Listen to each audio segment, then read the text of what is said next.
institutions. Now, what does this magic number 40 mean? Many of you in this room are under 40. Many of you in this room are exactly 40, and many of us wish we were under 40. One way or the other, 40 seems to be a landmark year for many reasons. Perhaps it's the exact midpoint of our lives. Perhaps it marks the transition from youth to maturity. Either way, all of us agree, it's an important number. We are fortunate to live in a country where over 65% of the population is under 35. A country where the future is already in motion. A country where the future is being led by a generation of bold innovators. Fortune India's 40 Under 40 2025 celebrates these change makers who are rewriting the rules across sectors like tech, clean energy, fashion, and finance, to name a few. And it's not just high-profile startups that we're talking about today. Some of the Fortune India's 40 Under 40 awardees are reimagining family legacies. Some are altering the social sector landscape, while still others are building ventures from the ground up. But as you all know, any list is as good as the people who put it together. So here's a quick overview of the process. The 2025 edition of Fortune India's 40 Under 40 began with a call for entries. A group of experienced journalists, HR heads, and senior executives from across India Inc. sent in their recommendations. These were shortlisted by the editorial team and sent to a jury for final evaluation. We'd like to thank our jury chair, Dr. Sanjeev Goenka, members of the jury, Vaishali Nigam Sinha, Manisha Girotra, Suresh Narayanan, Kawaljit Singh, Cyril Shroff, and K. Ganesh.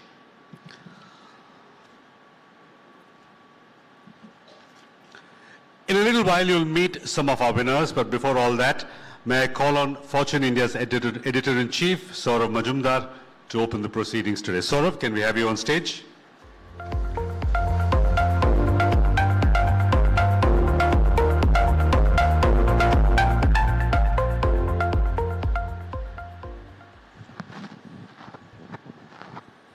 Thank you, Suresh.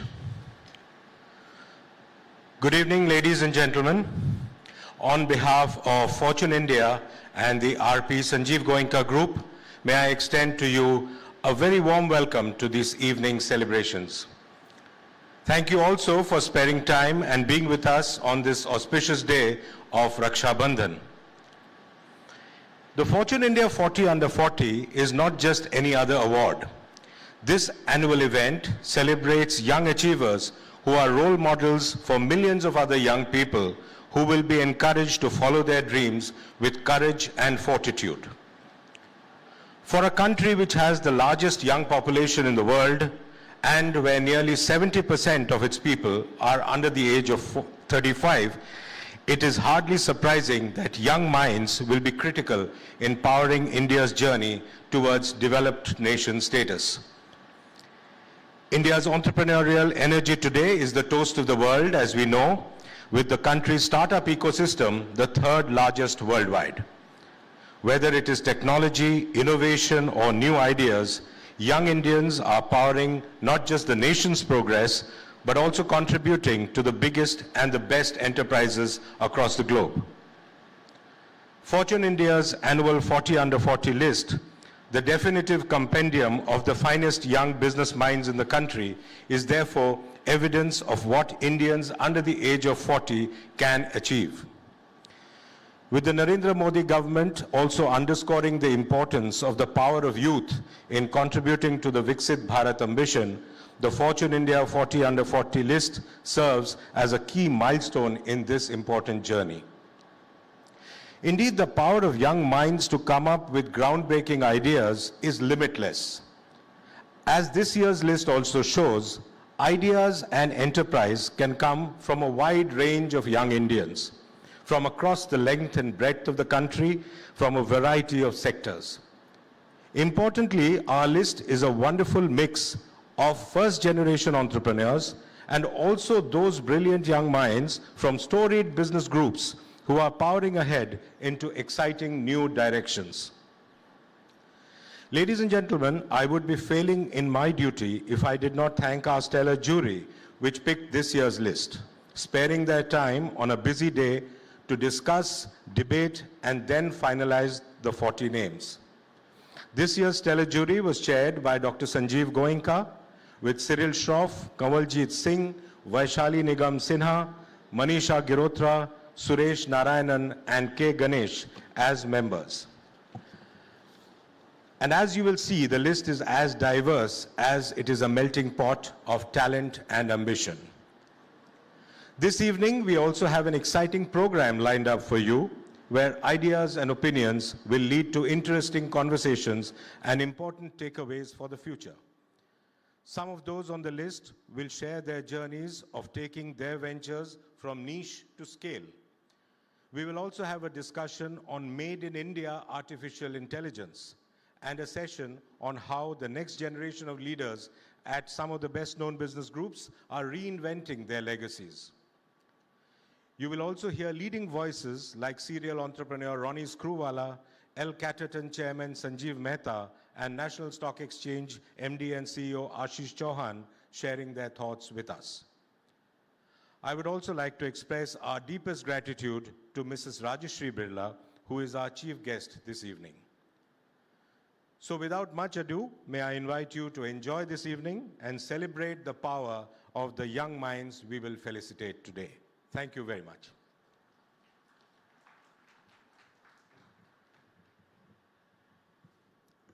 Thank you, Saurabh. This brings us to our first panel discussion of the day. It's titled From Niche to Scale, and will be with entrepreneurs, most of them from small towns, who chose to take the road not taken.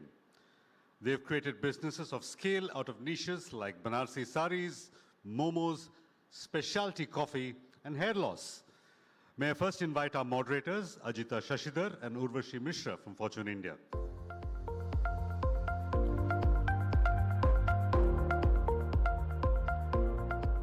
May I now invite our panelists, Palak Shah, CEO, Akaya Binaris, Sagar Daryani, co-founder and CEO, Wow Momos, Ayush Batwal, co-founder, Third Wave Coffee, and Saloni Anand, co-founder, Traya.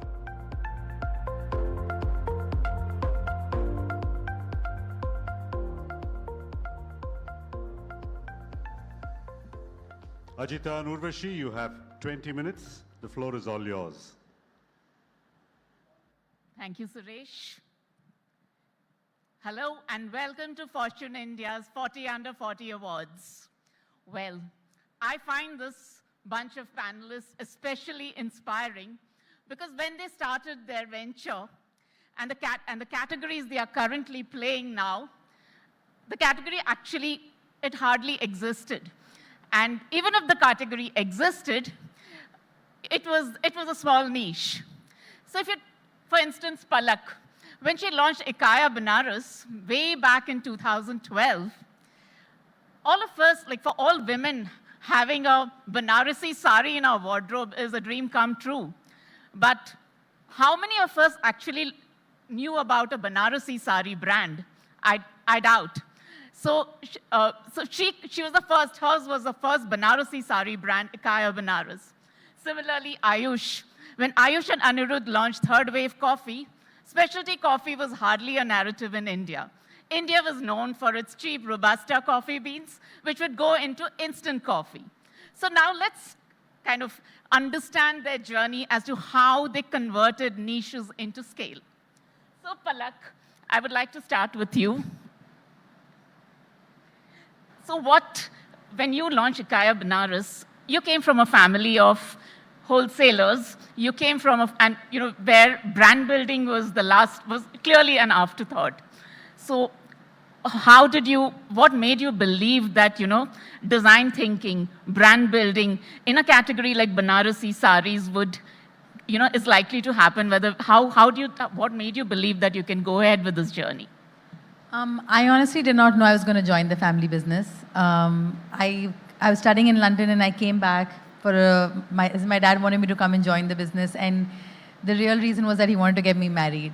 I belonged to a very typical Gujarati family, and there was no woman who was ever working. And I think Akaya was my dad's dream, and he wanted to open a retail showroom, but I think what really helped was my exposure in London And when I studied and when I saw all these brands like Hermes, Louis Vuitton, all sell their products with so much love and care and with so much respect. And when I started the business with my dad, and I was like, why don't we do the same? Because there's the same amount of craftsmanship and love and effort that goes into it. In fact, a lot more. And hence I began on that quest to fall in love with the Banarsi sari and to sell it in a way that's truly like magical. And that's how my journey began. Interesting. I would come to you, Ayush, now. When you launched Third Wave Coffee, India had a cafe culture, but coffee was never the hero. It was food. It was a effing food story more than a coffee story. And you and Anirudh made coffee the hero. So what made you believe that Indians would start, drinking coffee and that too specialty coffee? Yeah, no, you said it right? Like when we were thinking about this idea, like I think the biggest gap that we saw in the market was the fact that there were a lot of cafes that were serving lots of good food and people would go there and enjoy their time. But people would end up having a coffee because they're there, not because they wanted to go and have a cup of coffee at these cafes, right? So I think we wanted to change that. I think one of the biggest achievements that we've had in the last 10 years that we've been doing this is we've been able to build a coffee culture in India, which didn't exist before we started Third Wave Coffee, I think. And that was sort of one of the biggest missions that we had. I didn't think, both of us never thought that we would probably have 175 cafes 10 years from now. The idea was to run one cafe and do it really well for a long time when we started off. But what we knew very well when we started off was that we want to bring this culture around coffee. How a neighborhood can go to a neighborhood cafe and really interact with other people in their community, interact with the baristas, learn more about their coffee, and really enjoy their cup of coffee, which I feel like we've been able to do. And that's exactly what we focused on when we started off. So is coffee bulk of Third Wave Coffee sale, or is it food? Absolutely. Actually, what's really interesting and what we're really proud of is the number of black coffee cups that we do at Third Wave Coffee. It's when I sort of compare our percentages to some of the global leaders, not just in India, but elsewhere as well, we have really high numbers on that. And that kind of shows how people have trusted the quality and have sort of gotten educated about what they like and what they don't like and have chosen to sort of go with that choice, right? I'm actually one of them, one of those black coffee people from Third Wave. Thank you. So, at the same time, I'm sure it's true for you all that building scale for these niche categories would not have been easy when you started off, right? And I can only imagine the kind of conversations you must have had with investors at that point. And especially Momos, because we genuinely fondly remember them from Delhi's Chanakyapuri or, Calcutta's nooks and crannies. So, Sagar, I want to get your take on this first. How did you build the narrative with the investors around scaling Momos, first of all? How did you convince them?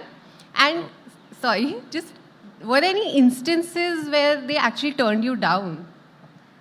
Before I come to investors, let me come to, relatives, friends and family. They would tell my dad, अपने बेटी को पढ़ाया लिखा है, अभी वो मोमो बेचेगा, मोमो वाला बनेगा. And today I tell them कि अगर हमारे देश में चाय वाला प्रधानमंत्री बन सकता है, तो मोमो वाला भी कुछ कर सकता है.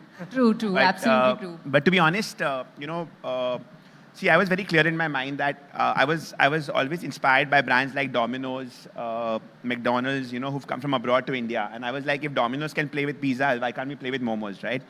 However, when I would approach a mall to give me a location, before even coming to investors, they would say, we already have a Chinese guy selling Momos. So no one could get that concept. So I was from Calcutta.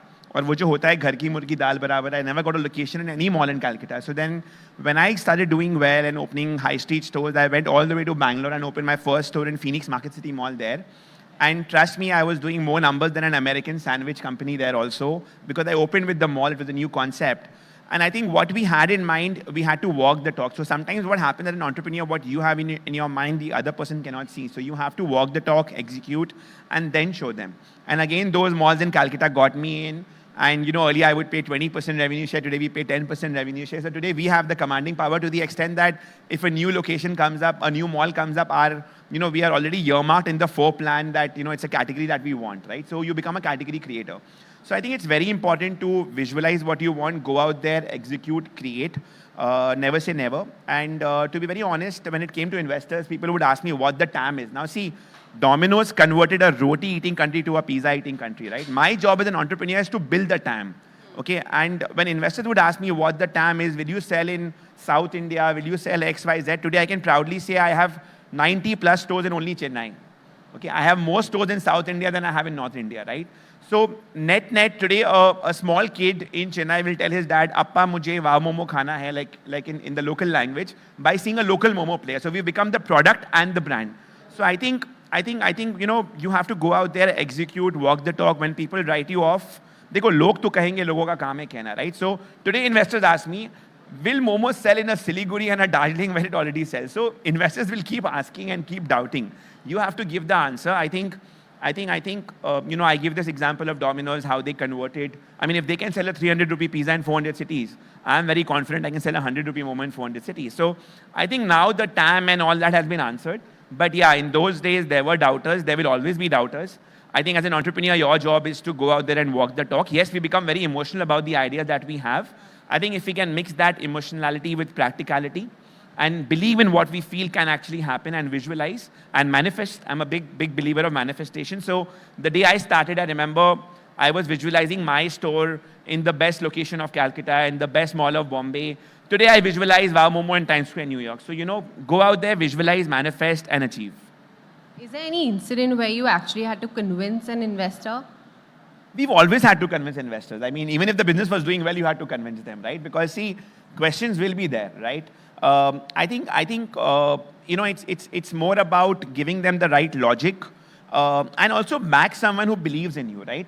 You don't want an investor. So see, there are when business is doing well, a lot of people will give you money, right? You need like-minded investors because वो कहते हैं ना कि जब आपका बल्ला अच्छा चल रहा है तो ठाठ है. So you need someone who will stand by you in the bad times, right? And actually, we saw a very big bad time when COVID happened, right? From a profitable business, we became a loss-making business, right?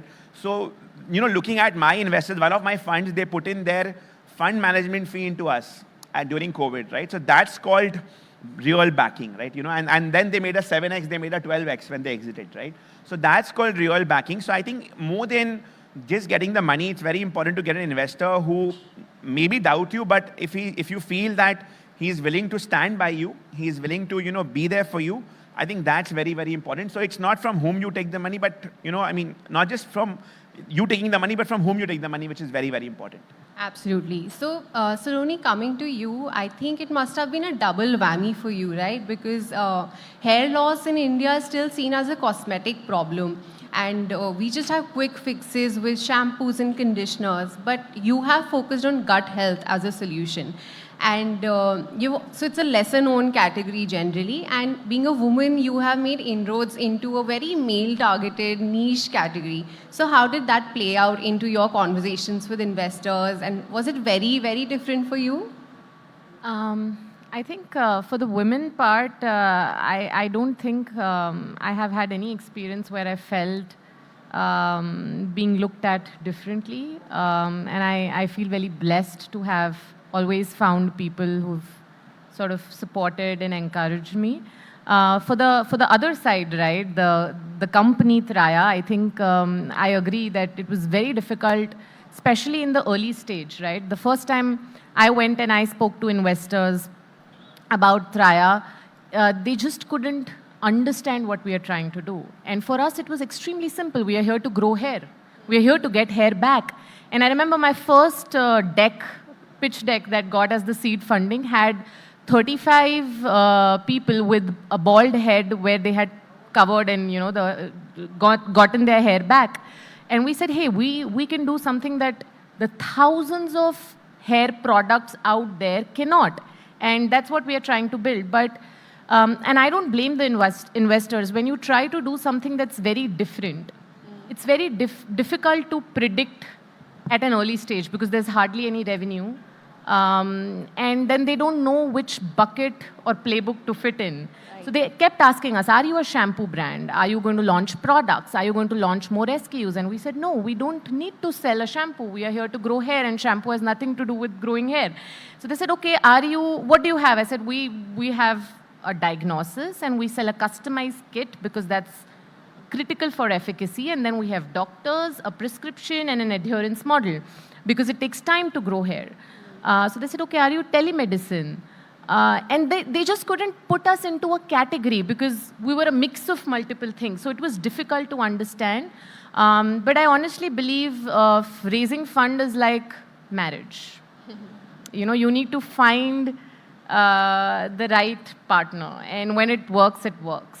And I actually don't believe in convincing people to put money in you because I really, agree with what he said. It's very important that you get someone who believes in what you're building. And I feel that today when I look back, the people who gave us the money, I think gave us because they liked us as founders and they liked the passion, with which we were building this. So I think, early stage funding is complicated that way. So Noli, I would come back to you again. So most startups talk about growth, but somewhere down the line, they miss out on profitability. So what really has been your mantra to build a business that is sustainable for the longer term? So I think two things. One, both my co-founder and I very early on decided to not raise too much fund. And we've raised very little fund, not get too much valuation. I know it's counterintuitive. But it brings frugality in how you build your business. And that just brings a lot of sensibility in building the right way, number one. Number two, you need to really be very honest with, is there a strong PMF? For us, it was a retention number, right? Because if you look at the personal care space, it's very, very easy to sell a shampoo or a cream bottle the first time to a consumer. You just need money, you need decent advertisement, and you can, sell it. But it's very difficult to organically get that consumer to come by and, come back and buy the second bottle.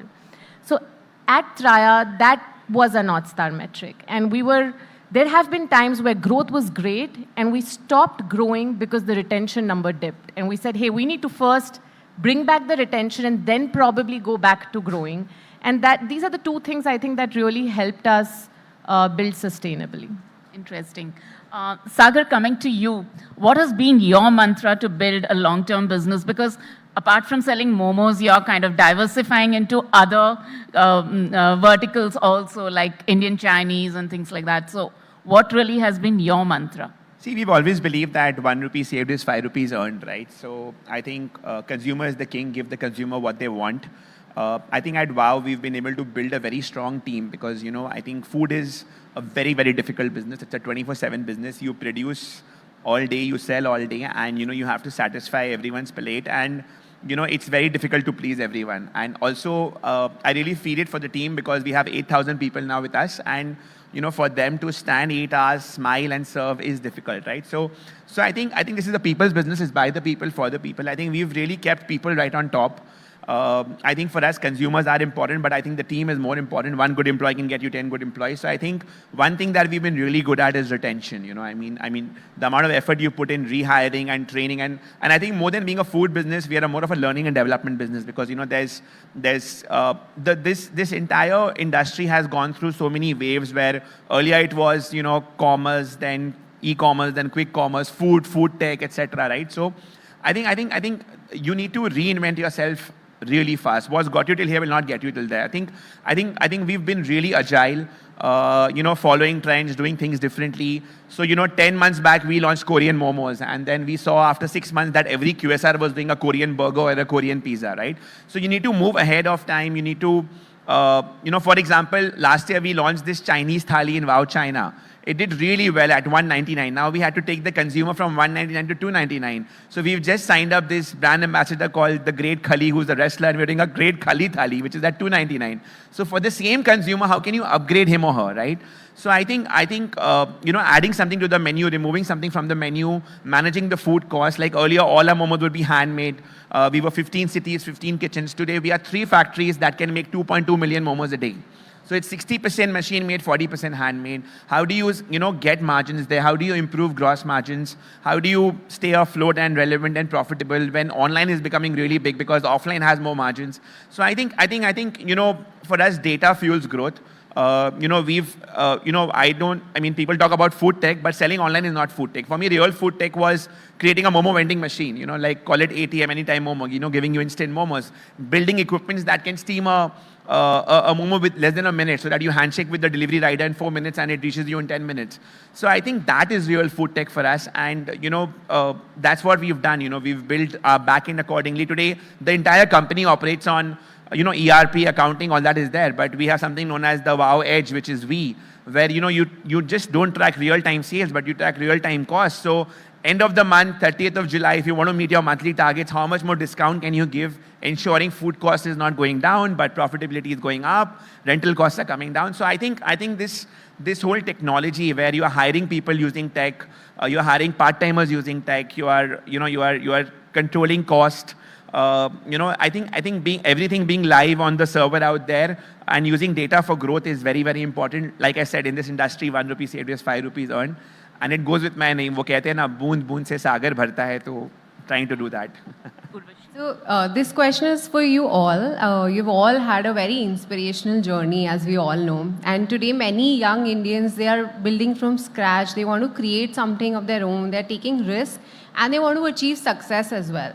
But if you're being real, I'm sure you've all had your share of failures, ups and downs, your setbacks. So what did you learn from them? How many times did you fail? And what would be something that you learned from failure that you cannot learn from success? So Palak, maybe we can start with you. I mean, I work with my family and every single day is a new challenge. And sometimes I feel like you've got to work with the kind of situations you're in. So like I work with a lot of hand-woven weavers, right? And there are certain things you cannot change about it. And as much of, I'm in a speed to grow and I want to grow, but there are certain limitations. So like, and that kind of takes time and many things cannot take time and you have to find an alternative for that. So many times I fail, but I'm just trying to figure another alternative out or create another product that I can deliver quickly or try and create a reason for the customer to wait or kind of flip things around. And I feel like I think your work and your experiences and when you really truly, everything that I've done in 13 years, there have been certain yeses and certain no's. And I think that can only happen when you're working and kind of learn on the go. Aish, do you want to chime in? In your early days, how did you get back on your feet? Yeah, no, I think very well said, Palak, of course. And I think to add to that, right, like I think resilience is one power or superpower that I would like, suggest to every entrepreneur who's starting up, like, because without failure, you will not get success, right? It's just as simple as that. And if someone had to ask me one thing that I would focus on as an entrepreneur, if I'm starting off, it would be resilience. Yeah. Saloni? One thing I'd like to, sorry, Saloni, go ahead. No, please. One thing I'd like to add, which has always kept me going, is that, when times are good, you should run. When times are average, you can walk. But when times are bad and you feel like giving up, don't stop moving. Even that one crawl every day, that one task every day gets you to the next day. So I think I've believed in that mantra of live today, fight tomorrow. And I think that's what gets you going. There are days when you're so happy, you can't sleep. But then there are days when you're so tensed, you're anxious, you feel like giving up and you can't sleep. But that's what entrepreneurship is all about. Your dreams should be so big that you can't sleep. So I think we're all blessed. And I think every morning when you wake up, it's about so many people who work with you. You feel empowered that, you're not just doing it for yourself, but for them because, you feel more responsible that, it's not just your decision, but it's also affecting so many lives when you actually create and recruit jobs. So that's a very, very big motivation. I think the only reason I have not failed today is because it's a Saturday. So I think failure is, I think it's very important for an entrepreneur to be clear why you are becoming an entrepreneur and why you are starting. For me, it was the pleasure and passion of really being able to do something that is not being done before, right? Every time I saw a customer grow hair and see that joy on their face, I was like, oh, the big hair industry with thousands and thousands of products cannot do what I can do. And I remember my husband and I, we both quit our jobs to start this company. And for the entire first year, we were stuck at about 30 lakhs, 20 to 30 lakhs per month revenue run rate. And we don't even consider that as a struggling period because we were top of our life. We were having so much joy meeting those consumers. People were crying on phone with me, thanking me for growing their hair. Because it was very clear why I'm doing it. The revenue, the profitability, the numbers didn't matter much. And I think that helps you sail through the tough period. So it's very important to be very clear why you are doing it. And if that reason is right, it will help you sail through the tough parts. So I can see the time's up signal there. I mean, I would have loved to go on and on. I had so many questions for you. Maybe we'll take it off the stage sometime. Thank you so much for your time, and I really hope all of you would build global brands very soon. Panelists, please come back on stage. Just come back on stage for a quick photo op along with the moderators.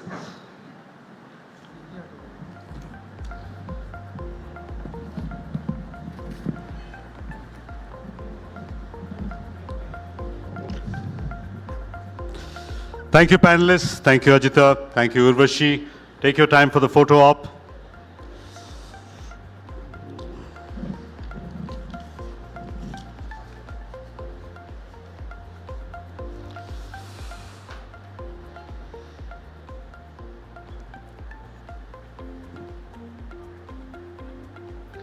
Thank you once again.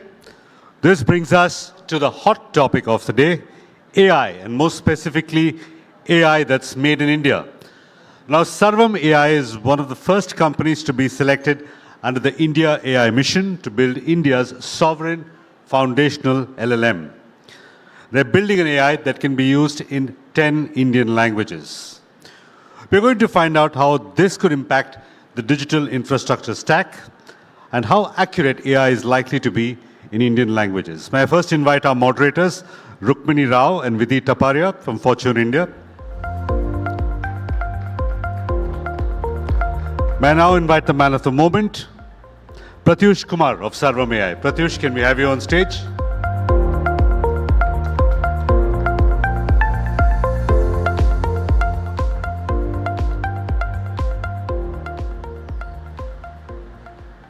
Suresh, thank you for that lovely introduction, and Pratyush, great to have you with us.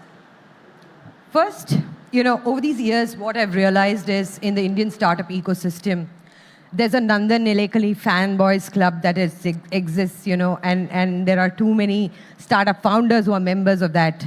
Are you one of them? I ask you this because my next question has got something to do with it. Great to be here, but not so great to be put on the spot like that. No, I think Nandan has been an engineer who has shown the way of getting to the hard places and actually solving things. A lot of stuff that we benefit today from were engineered by him, but I'll wait for your question. Well, I wouldn't have asked this to Vivek had he been here. For the audience here, his co-founder Vivek has been associated with Aadhaar. But Pratyush, the reason why I asked you this was Nandan over these years has been talking about that India doesn't really need an LLM of its own. What we should be perhaps looking at is being able to build APIs or see how the existing models can be sort of ramped up, and a faster path to monetization is something that startups should be looking at in India. You've taken a diametrically opposite view on this. What the bet that you've taken, what makes you think that you're going to win, and what is the reason that you think that India needs its own LLM?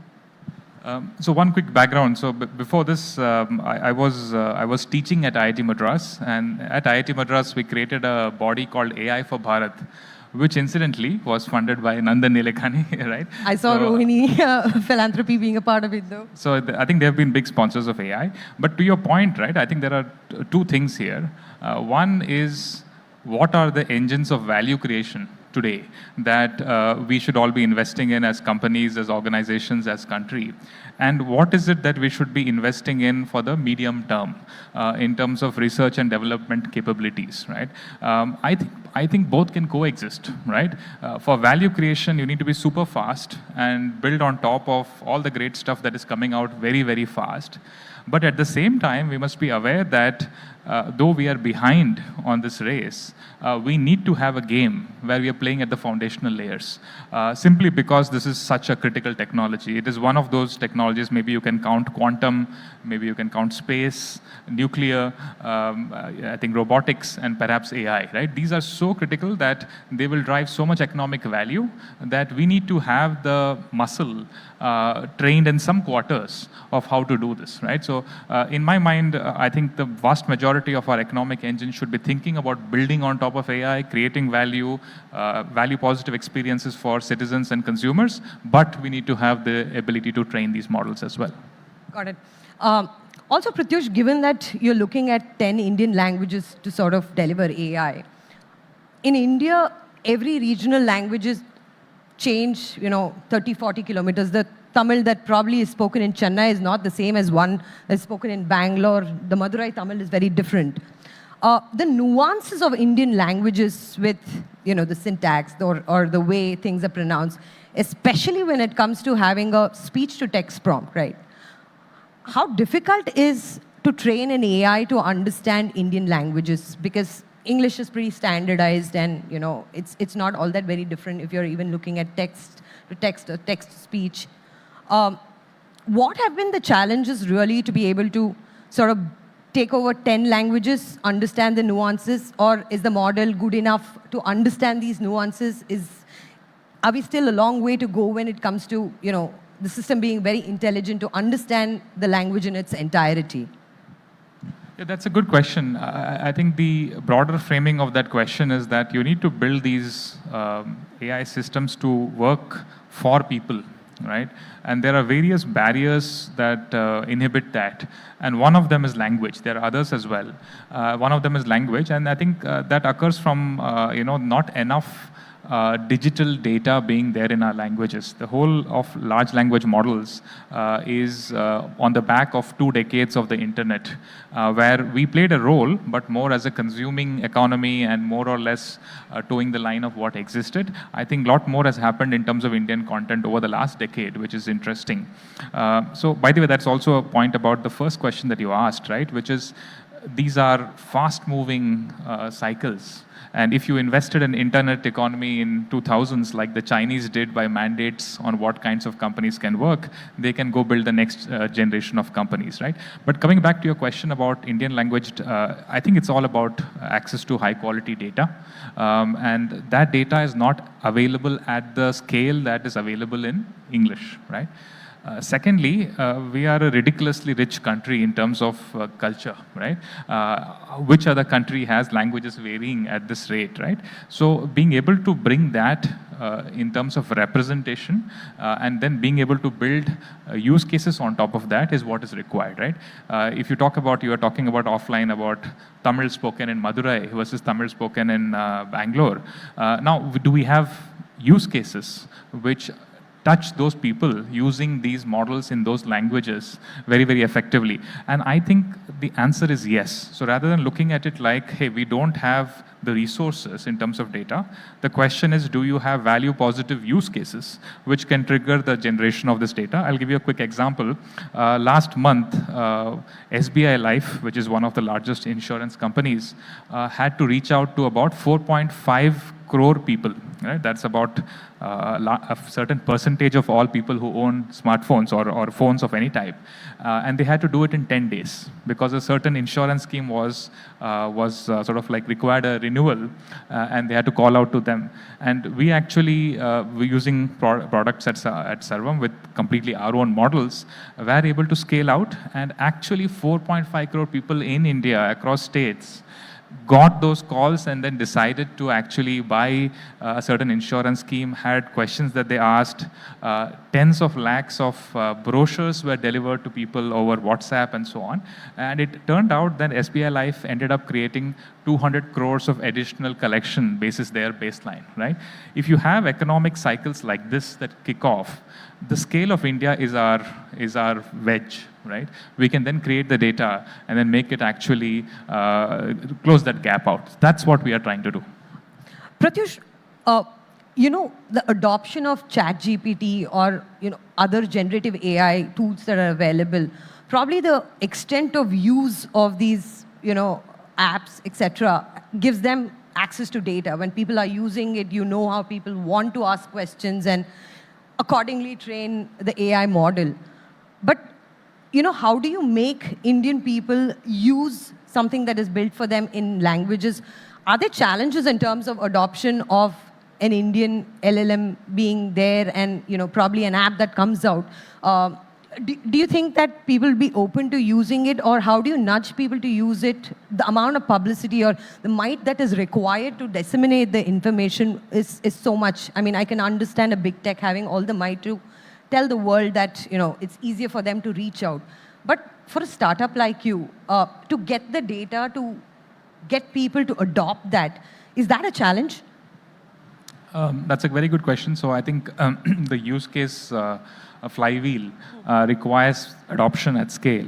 And the digital economy has shown again and again that the first mover gets that advantage to go much faster, whether it was the operating system era, whether it was the search era with the browsers and so on, right? The social networking era, now, of course, the LLM era.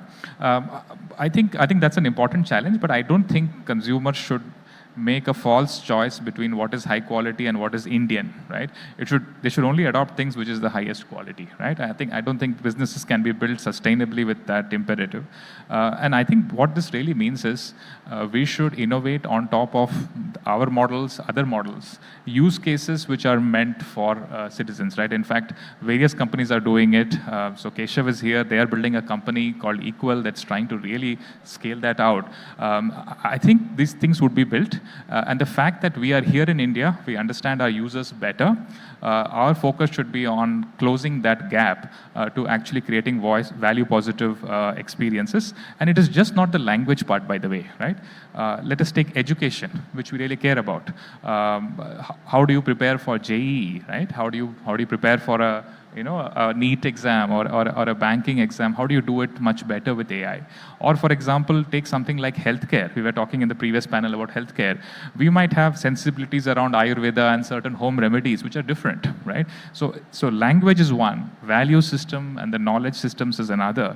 And of course, the context of the world you are in. What is professional advice for an Indian is different from something else, or what is tax advice for Indian is different. So I think you need to work on the foundational layer, catch up where we are behind in terms of science, but then really innovate on the product layer and build value for the Indian customer.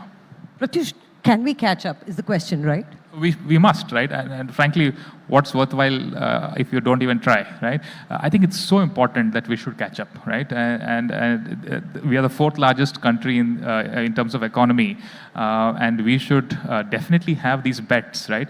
And that's one thing that I worry a lot about. Let's take some company like Grok, for example, Elon Musk's company. They have over 100,000 GPUs of a particular kind. Right now, Sarvam is tying together 4,000 GPUs with certain support from the government. We are very behind, and these are small efforts. For a large country with the economic might that we have, we should be more ambitious in what we do in R&D, right? R&D is a dart out there. Sometimes it might fail, but we must go much faster. In fact, all of you represent multiple companies. What fraction of our companies are we putting in terms of profit back into R&D, right? That number is abysmal. Right? As a country, we do not have this culture of asking, am I preparing for the next 25 years like a CCP does regularly? They plan for the 25 years and go and work at it as clockwork. So, Pratyush, we're seeing at the global level that there are layoffs happening at big tech. And with the AI coming into the picture, the pace of that just got faster. So you're building an AI product. Do you think that your AI will be intelligent enough that you will require the same number of people that you're currently engaging with in the coming years? Okay, that's close. In fact, we do joke about that in the company as well. No, by the way, this is very real.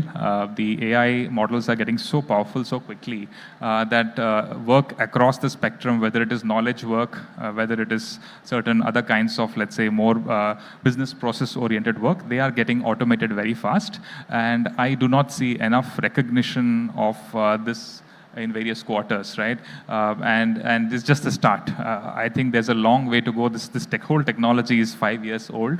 What's going to happen at the turn of the decade? I think it's pretty stark. So is that a yes or a no? That's a yes. Okay.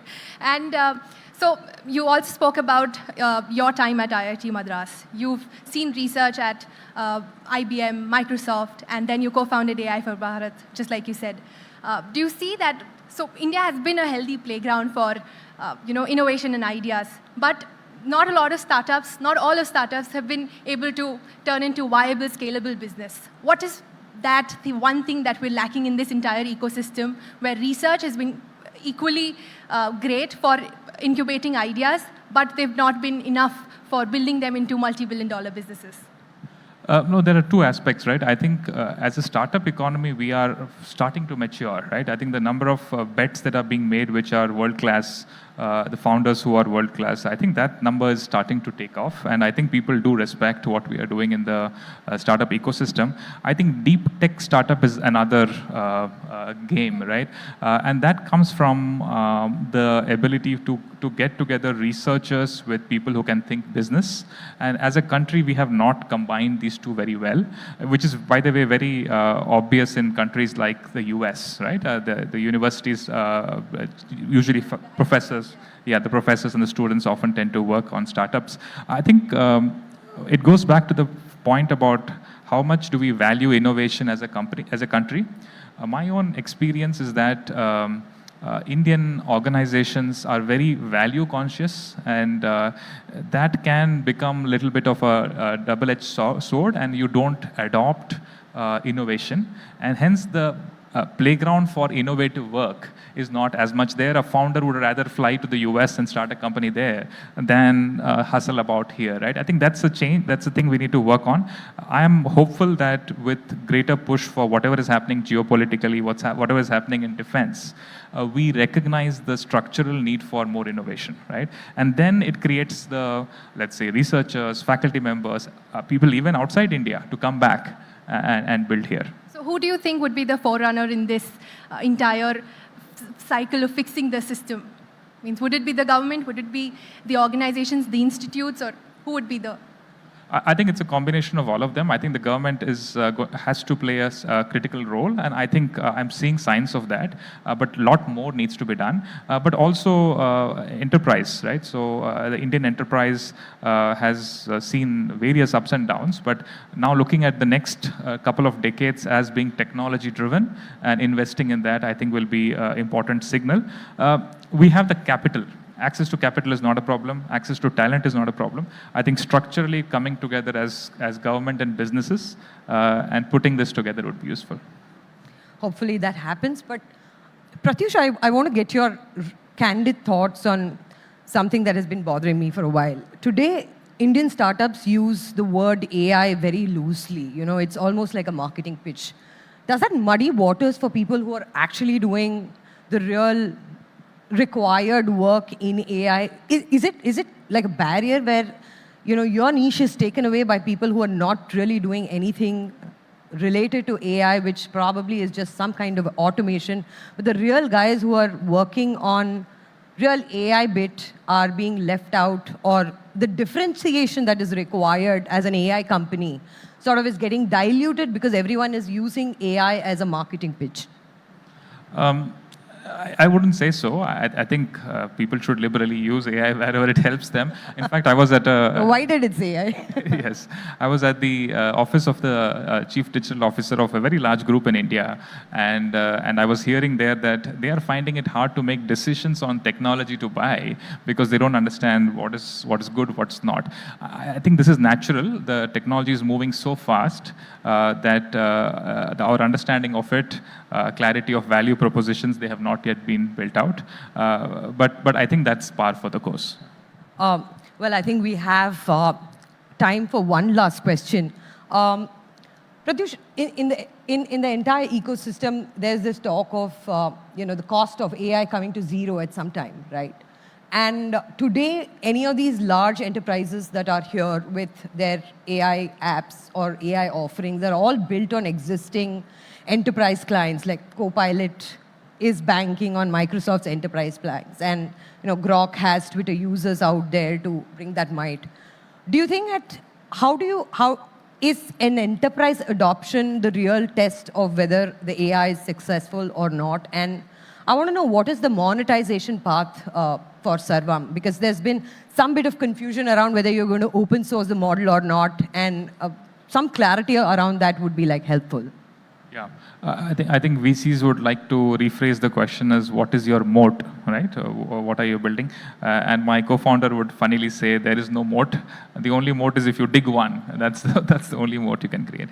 No, but more seriously, I think, frankly, though a couple of large companies are making money in AI globally, a large number of other companies, including the famous ones that you would know, are actually burning cash right now.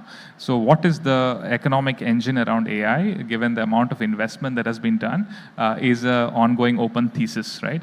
Our own goal is very clear. Hill climb on the understanding of the science of it. And secondly, enable the sovereign Indian play around AI, which is a strategic importance, make that happen. And thirdly, help Indian entrepreneurs who are actually building products with the components as options to all the global offerings. Lovely. And thank you so much for making it today. All the best. And ladies and gentlemen, a great round of applause. And we hope Sarvam makes India proud. Thank you. And stay tuned for more interesting panels that are coming up. Have a good day. Pratyush, Rukmini, Vidhi, you need to be on stage for a minute more so we can get some photographs. If you can just step forward into the light, that'll be nice.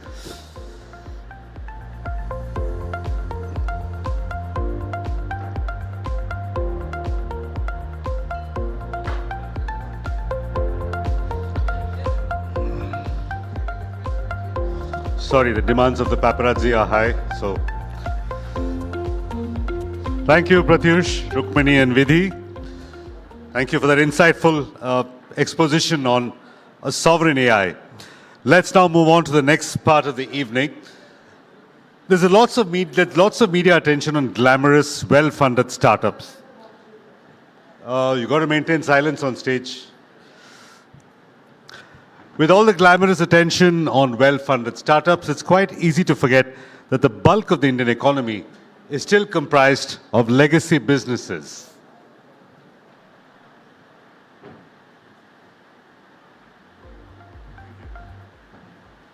Thank you. As you can imagine, after all, somebody still has to do the hard work of manufacturing pharmaceuticals and sugar and cement and steel. Now, to find out more about how India's next-gen leaders are blending continuity with reinvention, may I first invite our moderator, V. Keshav Dev from Fortune India. Keshav, can we have you on stage?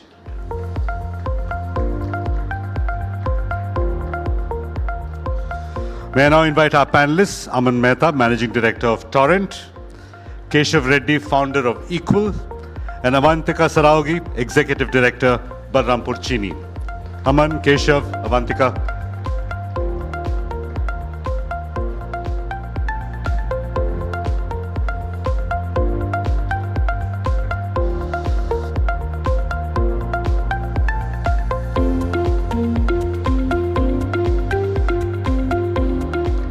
All right, Keshav, as you can see, you have 20 minutes. The stage is all yours.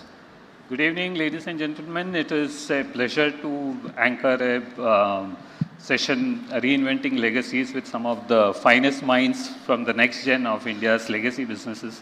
And why I say it's interesting is because conventional wisdom says that when a first generation entrepreneur sets out, the appetite for risk is quite high because in some sense there is nothing to lose.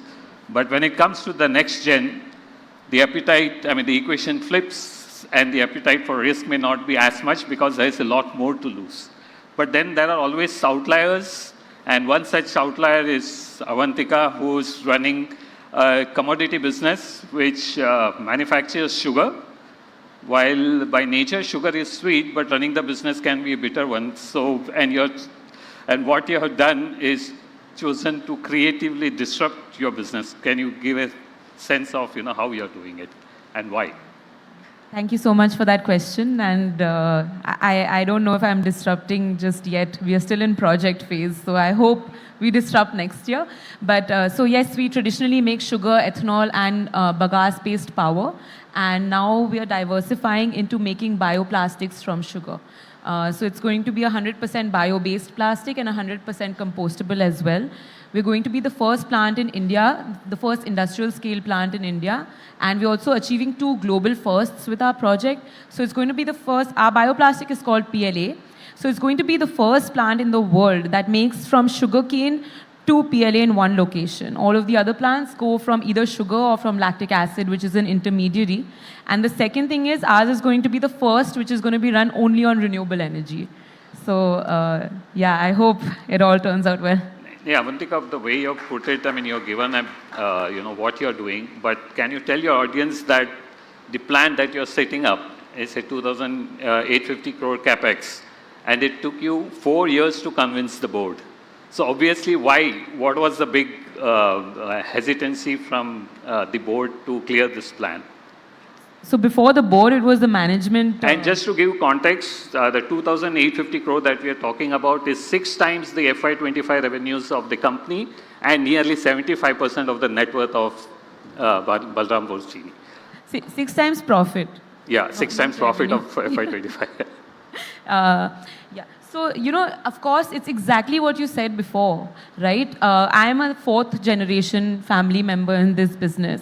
My grandmom's life's work has been this business. My father's life's work has been this business. For us, it's not work, it's family, it's heart, it's soul. Like even all the festivals that we would have celebrated, we have celebrated with the factory people, the company people. It's totally life for us, it's family for us. So, this was the first time that we were going to spend such a big capex. So you have everything to lose. For my dad, it was quite emotional that it is everything my mother has built and stayed away from her children for. My grandma moved to the factories when my dad was only 14 and my bua was only 7 years old. So living away from your children is not easy for any mother, and she gave up such a big thing. So he's like, I cannot let it fail. That is why sort of it took 4 years, and basically it was 7 pages, 7-word pages full of what ifs that had to be answered correctly so that the business would get a green light. So it takes 4 years to answer about 7 pages. Can you give us a sense of what were the challenging what ifs of? So yes, I mean, one of them is that India's sugarcane price is set by the government, and that will always go up. There's no market dynamics there. So what will happen if Indian sugar is more expensive than global sugar? So we had a lot of things going that even to a certain margin, if Indian sugar price is higher, we are able to negate the cost by so many other factors that are advantageous to us, such as energy. Our energy is a fraction of the cost of the global cost since it's our own raw material. That's one which took the longest, I would say. Okay. Aman, you also come from a legacy business and pharma is in the news for all we know with what Trump is doing, and we also got to know that you are just back from the US. So, but before we get into how it is going to change, since August 1st you have taken over as the MD, but before that you were always involved in the business. But today, when you take charge, how differently do you look at the fact that you're going to run the business aside from what you are doing by helping in running the business? What changes and how are you preparing for that? I think there's a lot that my father and uncle have built over the last several decades. So I'm kind of just carrying forward their decisions from so many years ago and kind of in a privileged position to do that. So it starts with acknowledging what's there and what's good. So the first objective would be to kind of keep the core strong. Core meaning we have a strong branded generic business in India, Brazil, and a few other markets. And then comes the next part of what don't we have or where are we not so strong. And so we are very open in acknowledging that maybe our international business isn't as strong as it should have been. And that's where a lot of our focus will probably be in the next couple of years, or maybe our next capital decision could be in the international markets. So yeah, I would just summarize, focus on the core, what's built by the previous generations and management, and look to what could be the next avenue of growth. Did you have some kind of conversation with your dad and family members now that you are going to be in the driver's seat? Did you have some kind of a piece of advice or something that you got from your dad?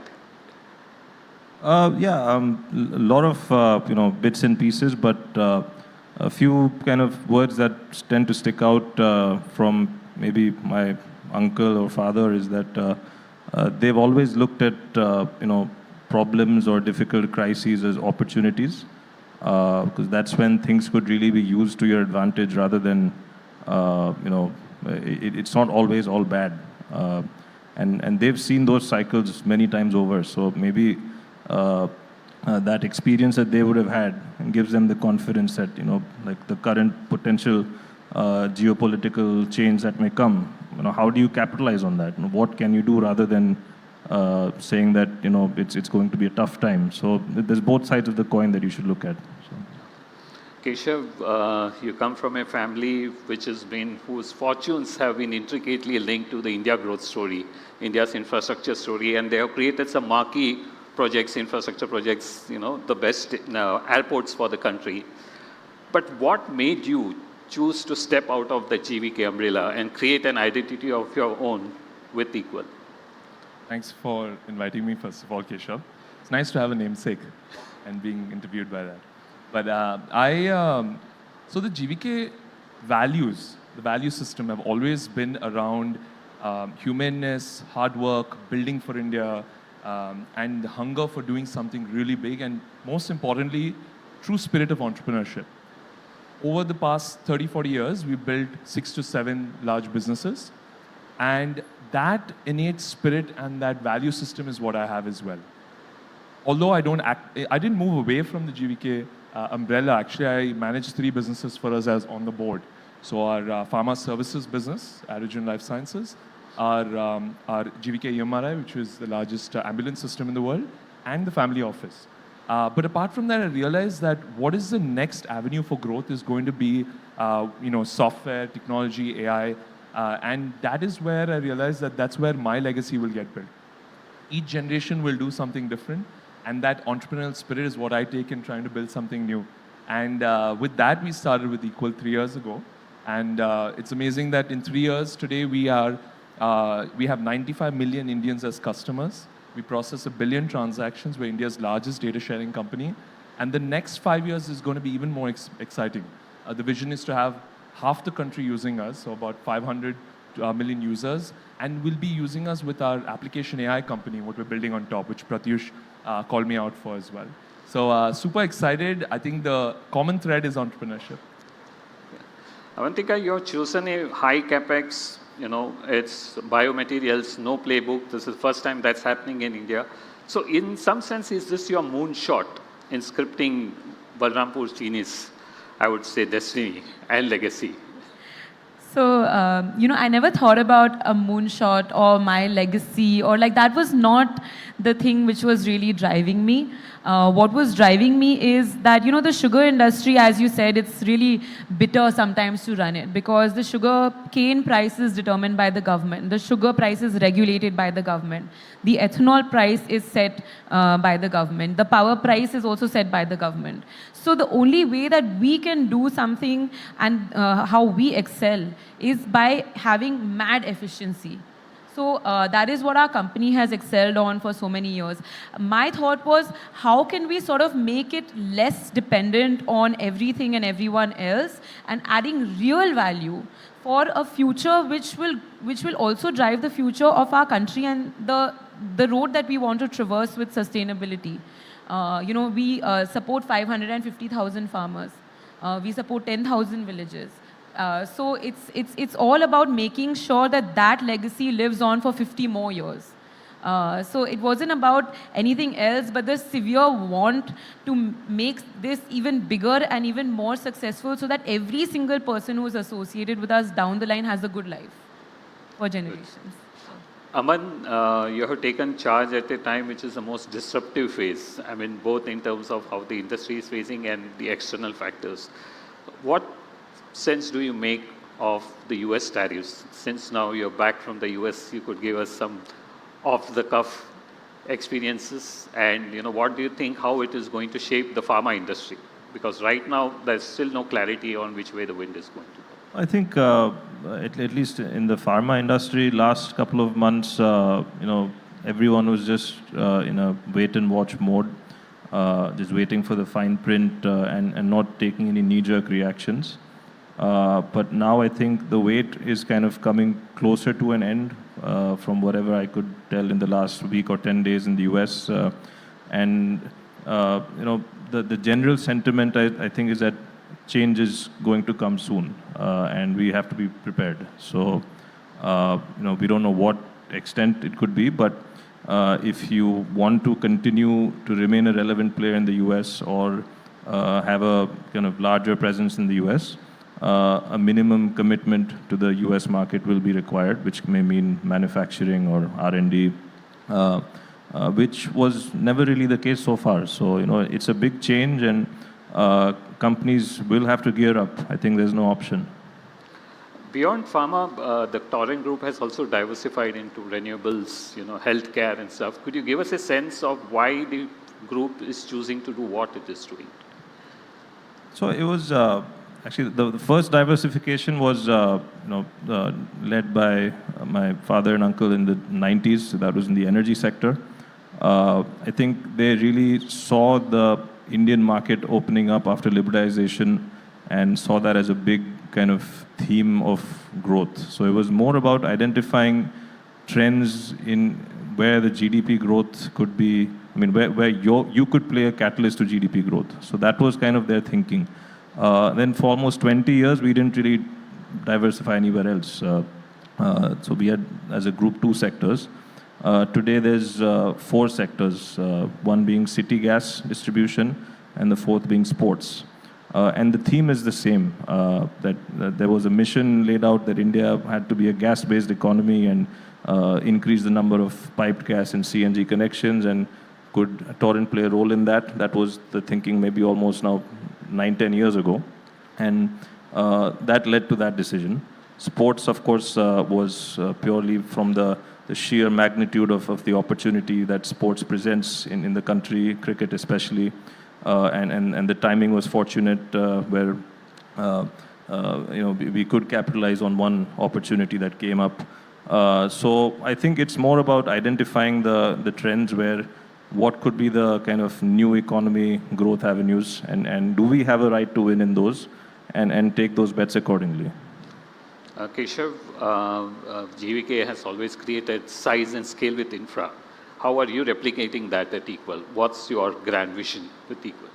So, I always jokingly say we build physical infrastructure through power, airports, roads. Now I'm building digital infrastructure. So we're the largest data sharing company for Indians when they're getting access to loans, for insurance, for healthcare. And with that, actually, we're going to be able to, with our new application AI company on top, you'll be able to do all these tasks. So for an average Indian who has a lot of pain on a day-to-day basis, we want to actually make their life easier.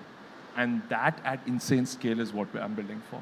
So that's sort of the legacy that I'm going for. I think we have come to the close of the session. One piece of advice,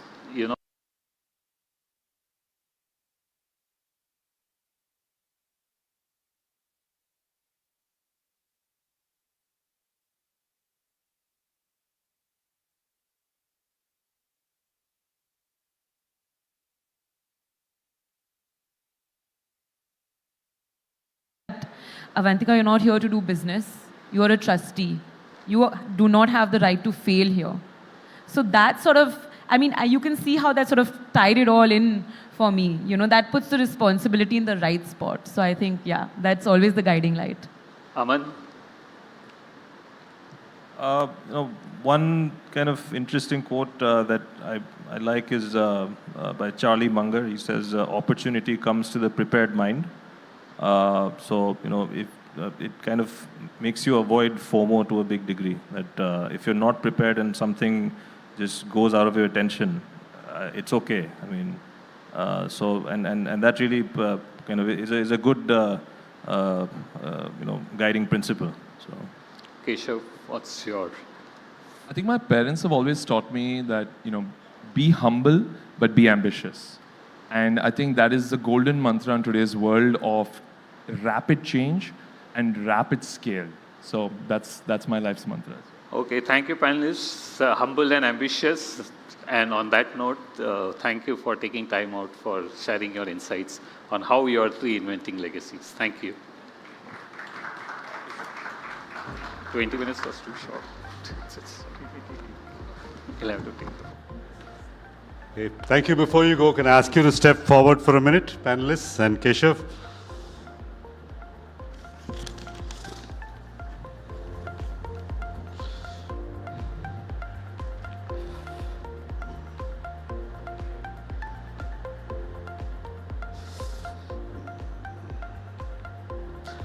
Thank you, panelists. Thank you, Keshav. All right, we may have a room full of startup founders and next-gen legacy entrepreneurs, a lot of youthful disruptors. It is, after all, the Fortune India 40 under 40.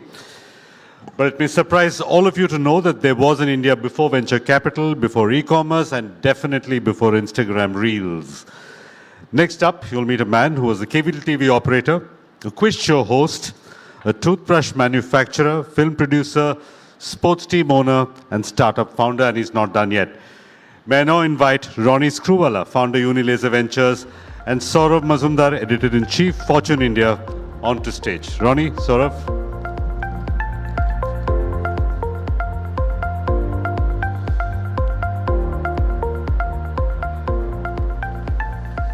Over to you, Saurav. You have 20 minutes. thank you. And very good evening to everybody. At first, when one sits down for a conversation with Ronnie, maybe taking a line from one of his super hit movies, one should ask, how's the Josh this evening? How's the Josh, Ronnie? Very high. Very, very, very high. Ask everyone there how it is. How's the Josh, guys? So you're supposed to say, very high, sir, from a line from Uri, the super hit movie Ronnie Screwvala produced. So, Ronnie, I mean, you are a multi-diversified individual wearing multiple hats. Serial entrepreneur, a movie mogul in that sense, and also now an edtech founder. How has it been? Could you just take us through the first initial years of your journey as an entrepreneur? What were the initial challenges and what were the lessons from failure, if one were to ask you that? Because there are quite a few startup founders here in the audience as well. So what would you sort of advise them?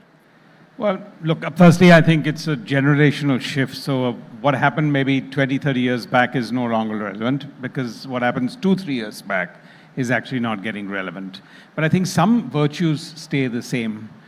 I think my background, I came from a lower middle class home, and therefore entrepreneurship was not the normal spoken word. And I say that because I think there were true sort of values that for me stood out the test of time.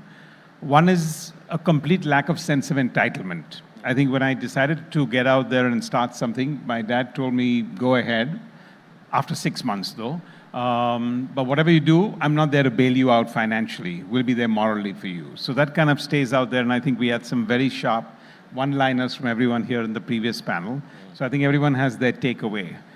That kind of drops your level of entitlement, and I think that kind of puts you in a very different perspective for the long term. I know movies is the glamorous part of the business, but I think building a media entity is 10 times more challenging than actually just making a movie. True. I think that was the earliest stages. Today, I think when people start out and become entrepreneurships, they have a focus on an idea. I think when I started, just crossing the bridge on deciding to be an entrepreneur was the first one. And the first line for me was not, I have a great idea and that's why I wanted to be an entrepreneur. I think my context was, I don't think I can implement somebody else's vision, and therefore I better start up on my own. So it was always something you wanted to do, kind of a be your own boss kind of a scenario. I think that needs to be really very strongly with anyone, right? I mean, it has to be something where you need to feel you're going to kind of back that. Which is why I think when people talk about at some stage when you go from 0 to 1, 1 to 10, but there is a founder aura that remains with an entity for a long, long period of time. And I think there's nothing wrong with that. I think the organization structure might change, but that aura, that vision, that velocity, that clarity of thought, I think is going to be very, very important to see through. But as you scale up, Ronnie, it's never easy, right? I mean, 0 to 1 may be still somewhere possible. But as you become bigger and bigger, when your ambition actually takes over and you want to take the company to the next level or the venture to the next level, that becomes more difficult. So what would you advise entrepreneurs who want to scale up and become even bigger than they've, Firstly, I think everyone needs to be comfortable. Not everyone is comfortable with scale. Right. It's a nice word. It's like everyone saying, I want to go global. I think you need to think 10 times before you actually look at that. So I think we have that as a sort of a mesmerizing, romantic thought. Firstly, are you ready for that? The second is your organization ready for that? Because the probability of failure while you're scaling could be even higher. So I think you need to measure what you need to do in a market. Some people may want to just go for higher margins and profitability. Some can go a lot more in terms of focus. So I think scale is not the only idea. It just sounds very, very strong that you need to build. Now, the problem in India is whatever you do, you need to solve at scale. And it's not a high margin business in many aspects, so you need to have a larger common denominator. So I think from that perspective is there, but my advice would be ready why you're doing what you're doing, because that in itself is going to be the benchmark of success, because actually scaling and that road is very tricky. Let's come to your, the part of your journey where you were a very established media entrepreneur and then sort of moved away from that again to start a different leg of your journey. What were the key takeaways from the entire Disney transaction? Well, firstly, I think in any transaction, if you're approaching somebody for an exit, you're going to get half the value. So I think somehow or the other, you've got to figure it out the other way. Second is, if it's a planned exit, chances are it's going to be half the value. I think it has to happen in a particular manner at a particular stage in what you want to do. Because this whole plan of I'm going to build this and in 4 years I'm going to exit, you're building it not in your own vision, you're building it for somebody else's vision. So I think specifically with Disney, and look, I think even when I exited, which was now 12, 13 years back, in 2012, exit was not a good word. I think about 100 people called and said, you're abandoning the media sector, you're abandoning the company. Today, of course, after 2015-16, we had a lot of new and e-commerce companies taking exits, and it became a very glamorous and a sought after word. But in just as recently as 2012, it kind of wasn't. But I think for me, it was the crossroad of working with an incredible partner and a brand that was 100 times of what I had built, which is the Walt Disney Company. We were working together in India. They popped the question. It made eminent sense. Over a period of 30 days, did I have an answer what I wanted to do next? No. Did I believe that media needed the next $1 billion, $2 billion, $3 billion in investment? And if I got diluted, who would I be working for? I think those were the cross sections that came in there. Plus, there was incredible amount of disruption in the space happening. So I thought this is the time to maybe shift gears and look at it in a slightly more different manner. So no regrets there about the time and at that stage when you exited? No, I don't think life gives you that opportunity because this, in hindsight, is a waste of time. But in spite of that, I would say yes, no regrets. And then, of course, you went back to what you do best, which is being a serial entrepreneur. And choosing very, very interesting ventures. Some of them are on the verge of going public as well.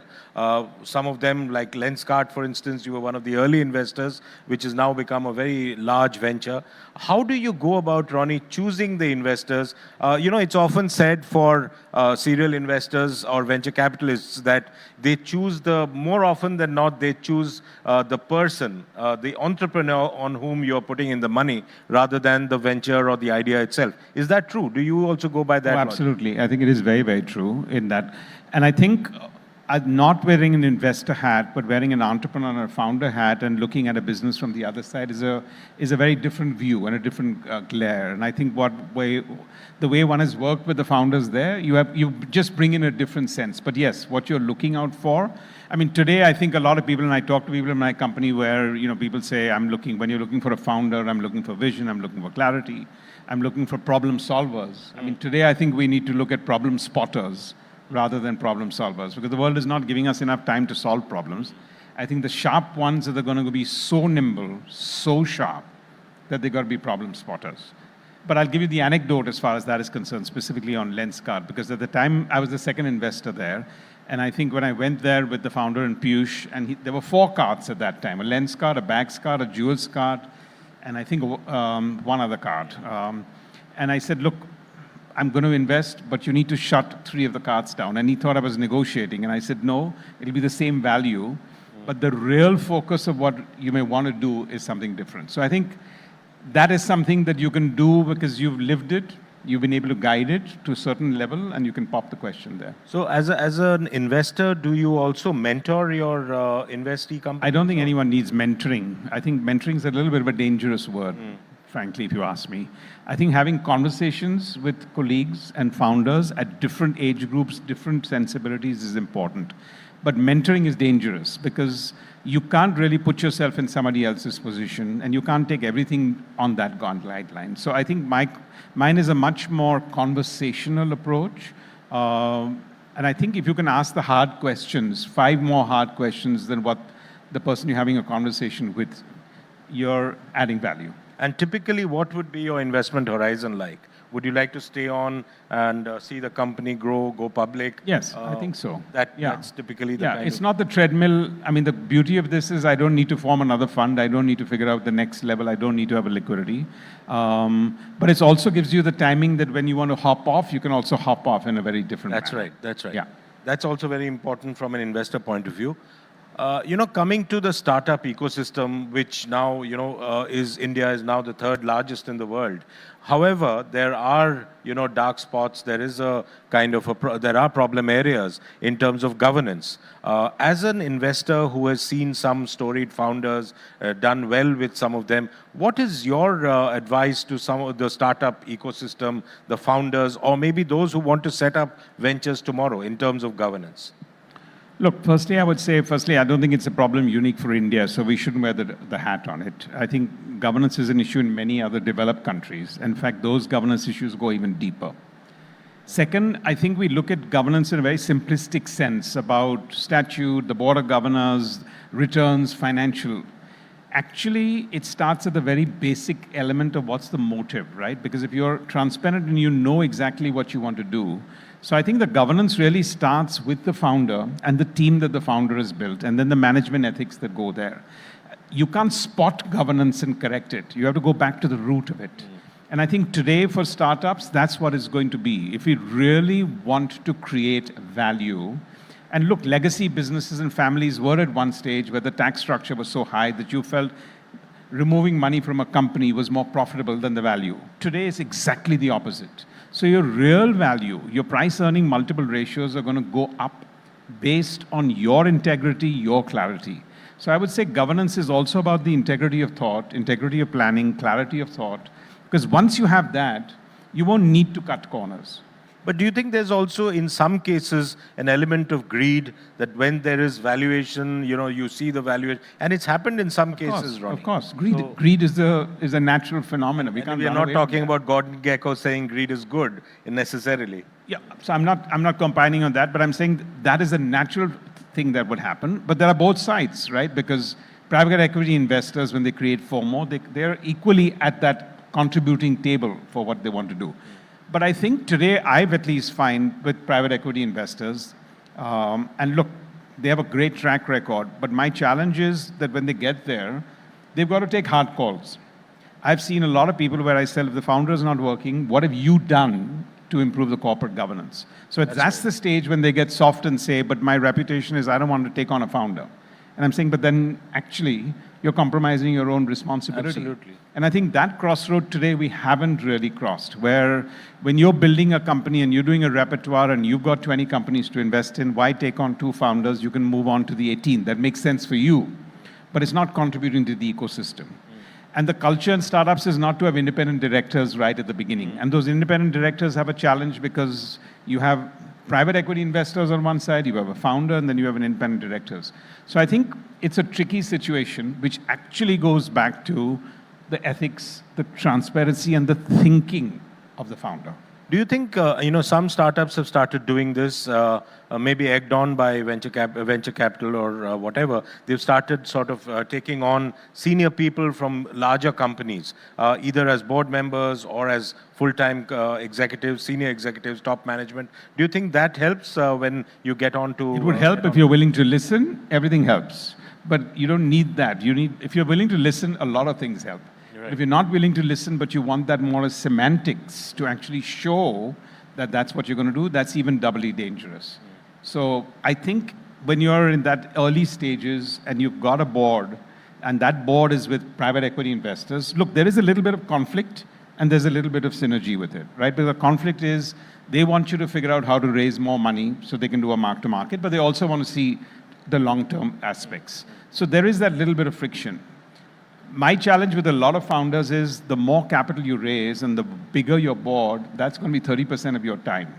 So if 30% of your time is going to go to HR, which is what really organization building is, and 20% is going to manage a diverse set of investors, that's not allowing you to go out and build your vision. But then shouldn't founders spend more time engaging with the board and looking at broader strategy rather than... And they could and they should. They could and they should. And that I would like to volunteer another prickly point here, because I think a lot of people, and that might not appeal to a lot of people here, but I think there's a sense of entitlement also with founders where they've come down to 5%, 10%, 15% of the company that I want to claw back.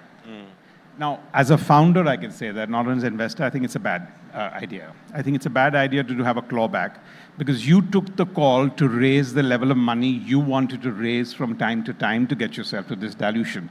It's worked well, you've created value. If it hasn't worked well, you've created less value. Accept that and move on from that perspective.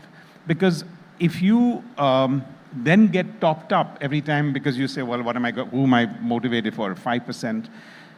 Your concept of return for capital employed is going to be very low. And when you get in the real world of a listed company, it's going to be a problem. The other point is now that many of these startups are now going and getting tested in the public markets. So the private market valuation is something you deal with private equity or venture capital, and then you have the retail investors and the vagaries of the public markets. What is your advice for those who are now on the verge of accessing the public markets? If you're not doing your valuation based on chest-thumping moments, you're good, you're going to be fine. But if you are trying to benchmark and say, let me do this, so that when I go public, it's going to be one step up, you're going to be in for a nasty surprise because 9 out of 10 times, that's not going to match. Which is why I think today, for the first time, in the last 4 or 5 years, you're seeing a complete change of dynamics, right? Because the good news is you don't need to go to 5 foreign destinations to complete an IPO. The tough news is you've got Indian large funds that are setting the benchmarks and saying just because 2 people, individuals, set a benchmark for your company and a valuation 5 weeks back or 5 years back or 5 months back doesn't mean I need to follow it. So I think that if you're in the place of building the value for which you want to really do that, I think you're fine. But if you're doing it to keep benchmarking, I think that's where the gap is coming in today. The biggest problem is you took in 4 investors, they created value, you gave them value. Now the next 1 million people are going to come into your company. If you're not switching tracks to figure out not to optimize this IPO valuation, but over the next 5 years how value is going to be built, that's the next 1 million people you need to cater to because thankfully you've catered to the 4 or 5 or 6 investors you had before. So we've run out of time, Ronnie, but the last question, you're now building Upgrad into a large edtech company. What's next for Ronnie Screwvala? No, nothing's next. I think, more than that, I think my sense of pride, I think the balance for me today is rolling up my sleeves and looking at a startup all over again. Our foundation, the Swadesh Foundation, named after one of the movies we created long back, which at that time didn't do well, but today is now much more evergreen than ever before, and some of my passion projects. Ronnie Screwvala, ladies and gentlemen, as always, an absolute fascinating conversation. Thank you so much, Ronnie. Thank you. Hi, gentlemen. We just need a photo of the two of you before we let you go.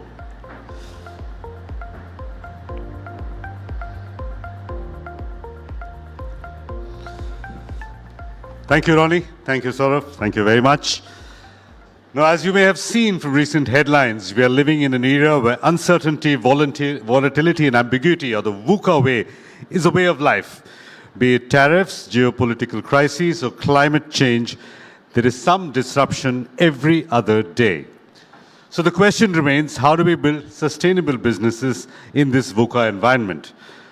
Let's find out from our next speaker, Sanjeev Mehta, Executive Chairman, L. Catterton, and former MD of HUL. And he will be in conversation with Ajita Shashidhar of Fortune India. Mr. Mehta.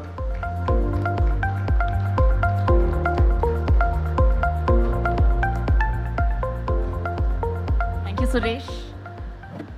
Thank you. Yeah, before we start the conversation, let me first congratulate all the winners. Give yourself a big round of applause, guys. Well done. Thank you, Mr. Mehta, for making time. Always a pleasure. Thank you. Thank you for inviting me. My pleasure. So I've interviewed Mr. Mehta several times over the past decade, and each time I've met him, I've learned a lot.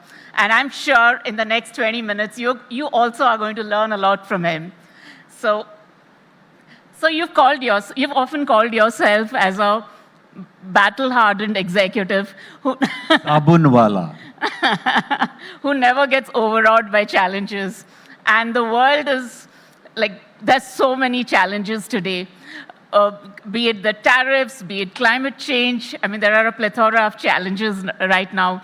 So what would be your advice, to people, to leaders, to organizations to handle these challenges? How do they, kind of weather these challenges?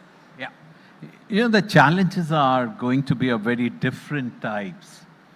And during my career of running Unilever's business in 25 countries over the years, so I had seen the second Gulf War, where there was a lot of angst against the Western multinationals, especially in Islamic countries.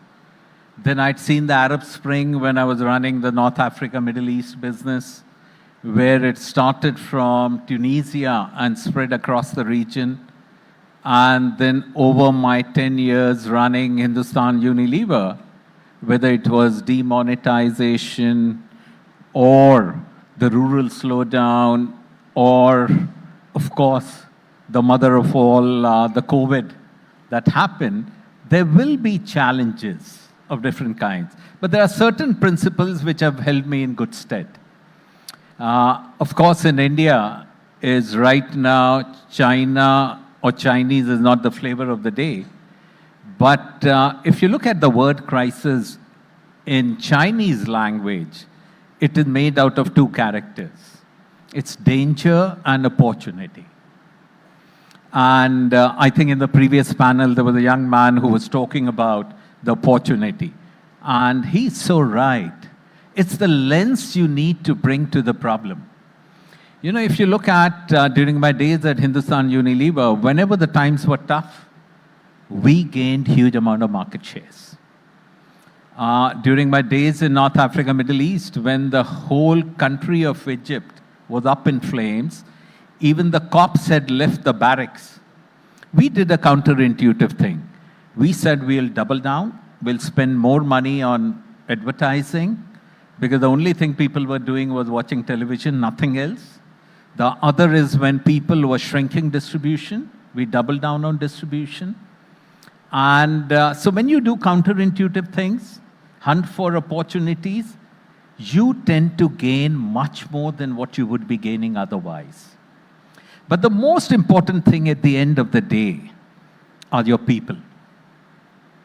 Whether it is COVID, whether it is Arab Spring, I think the most important fundamental principle I have believed in, look after your people and the people will look after your business. Yeah, when the banks were shut in Middle East, we collected money from the wholesalers. They were very happy to part with the money and the distributors, because they were worried about the safety of the cash. We made pockets and reached out, not just to our workers, but even to our distributor salespeople, handing them cash. We collected grains, brought them to the factory in Cairo, and told all our people, when you run out of food, please come and collect it from here. And without us prompting, when the other factories were being burned, nothing happened to the Unilever factories because our workers voluntarily stood guard. They would come in shifts and ensure that the factory is protected. So the first factory which started after the crisis was the Unilever factory.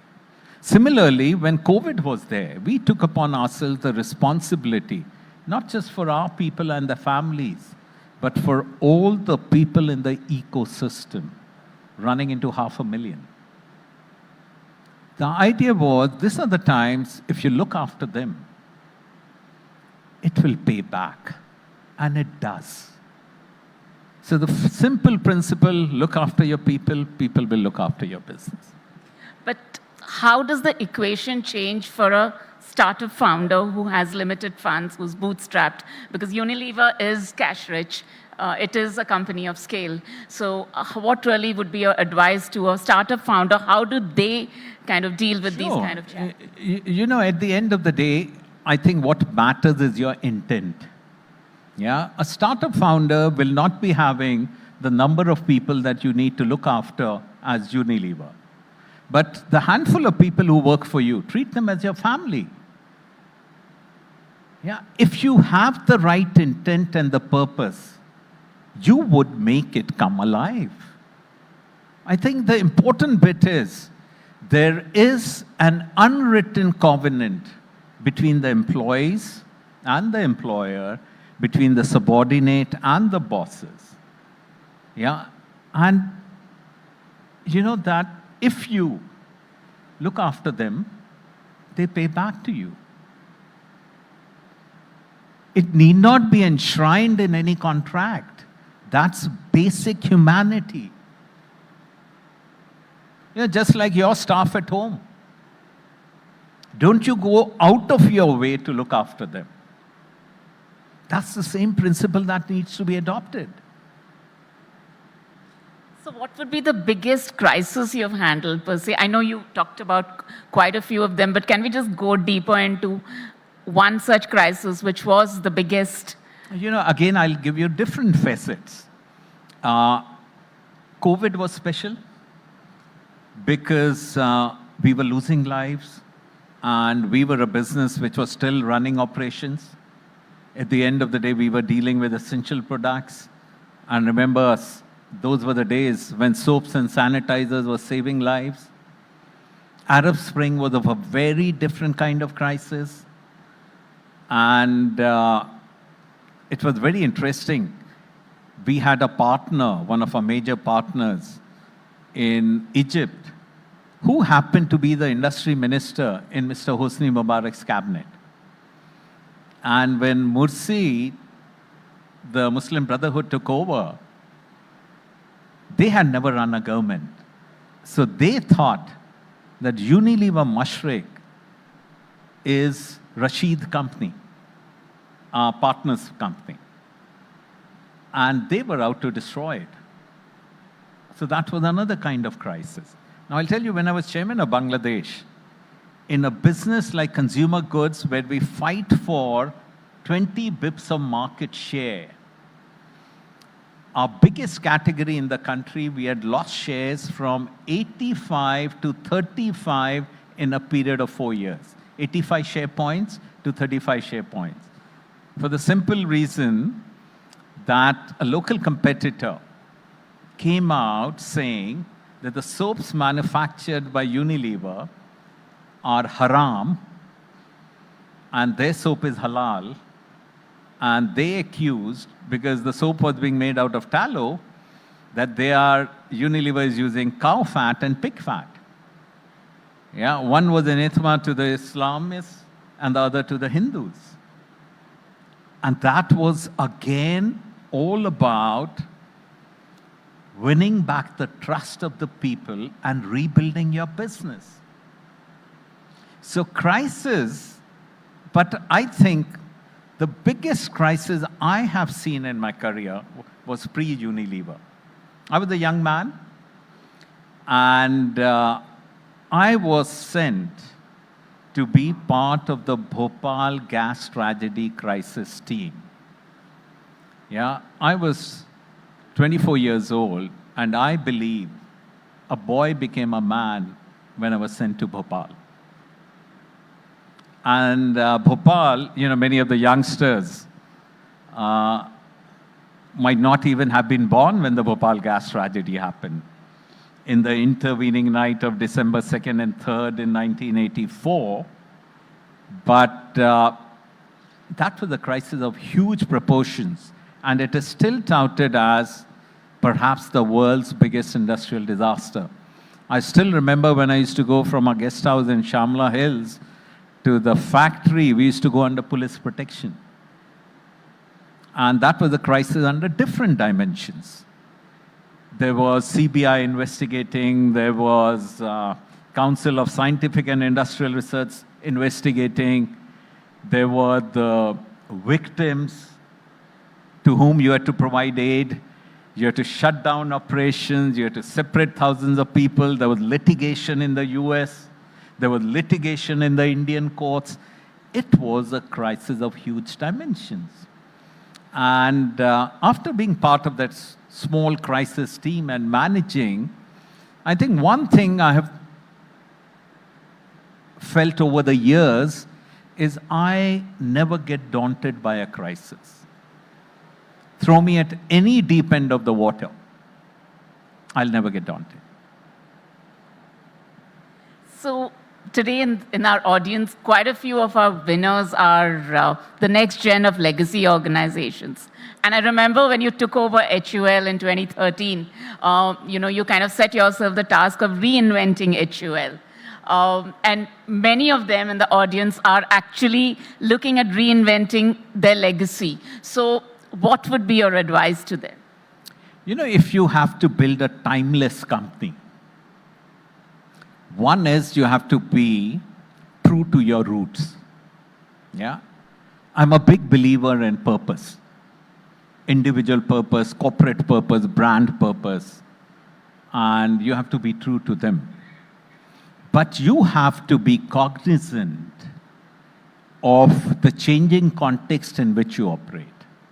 Yeah? Be it your consumer behavior, be it your consumer trend.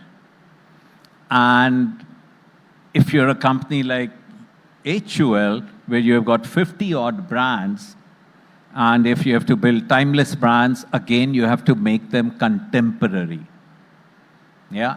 You may not veer away from the core of the brand, but the way you communicate and the way the brand appears in the market, they should be able to resonate with the next-gen consumers.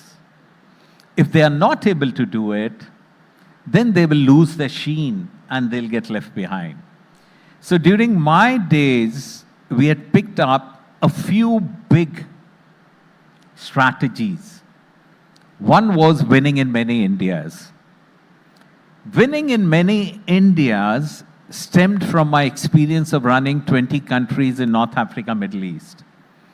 And when I came here, while I knew India intimately, having been born here, grew up here, that the 20 countries of MENA had more in common than the 28 states of India. There they had one predominant religion, one predominant language, one predominant culture. In our country, the language changes, the palette changes, the way you dress up changes, the way you define beauty changes. So treating a heterogeneous country as a homogeneous country was a big mistake a large company would do. So we broke up India into 14 relatively homogeneous clusters, and we had distinct strategy for each cluster. Yeah. Now many who come from legacy business might say, Sanjeev, didn't you add complexity to it? Now I have a very different take on complexity. Complexity is a bit like cholesterol. You have a high density lipoprotein and you have a low density lipoprotein. If it's a good complexity, a corporation needs to learn to manage it. And if it's a bad complexity, you can weed it out. So we added good complexity. And today, if you pick up a bag of Surf Excel, in different parts of India, the formulation is different depending on the hardness of water. The pack size is same, the formulation is different. If you pick up Red Label Brook Bond, the blend inside is different depending on the palate. Now, I'm a Punjabi. If you go to Punjab, wahan par they add tea to milk rather than milk to tea. Yeah. But if you go to Eastern UP, there you will find they want kadak chai. So you can't have one blend. You pick up Lux soap, same white bar. The perfume is different in different parts of India depending on consumer preference. So we changed the game. Even the strategy was different. Somewhere it was about driving penetration, somewhere it was about driving consumption, somewhere it was about premiumizing. Yeah. So that added huge value. The second was reimagining HUL using data and technology. Just think of it. HUL reaches 95% of the household across the spectrum of the country. It manufactures and sells 70 billion units every year. The amount of data that HUL collects is humongous. And if you can convert that data, treat it as an enterprise asset, and convert that and use it in a meaningful way, you can make a big difference.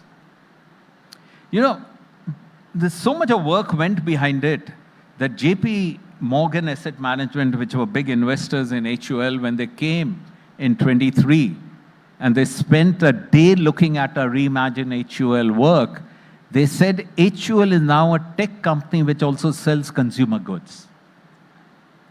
And whether it is our Agile Innovation Hub, whether it is our Shikhar app, yeah, whether it is a Chanakya, whether it is our own models of how do you optimize the different levers of the business. And this was all homegrown. Now, when HUL is an employer of choice, you are able to recruit the best talent in the country, and then you create an enabling environment and unleash them, then magic happens. And that's what happened with HUL. So I would say that a good competitor brings out the best in a legacy company, provided you are ready to adapt and you are agile enough to recognize the opportunities and challenges, decide what you want to do with them, and act with speed. It's not by accident that here is a company which has remained a market leader for 90 years. How many companies are there in the world which can say in a big market you have remained a market leader for 90 years? And it happens when you reinvent yourself and change with the times. That's how you build a timeless company. So reinvent yourself and change with times. That's the mantra. Thank you so much. Thank you so much, Mr. Mehta, for your time. Pleasure. Pleasure talking to you.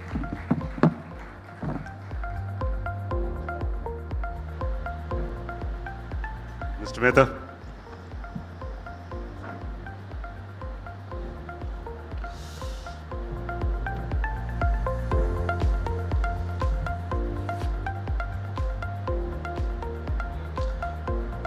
Thank you, Mr. Mehta. Thank you. Thank you, Ajita.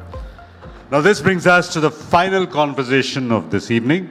Our final speaker this evening is a man who heads a company that was recently valued at $58 billion. Having headed both the BSE and the NSE, he's a man who knows a thing or two about the challenges of public markets. Please welcome Mr. Ashish Chauhan, CEO of NSE, and he will be in conversation with Fortune India's Saurav Majumdar. Mr. Chauhan, Saurav.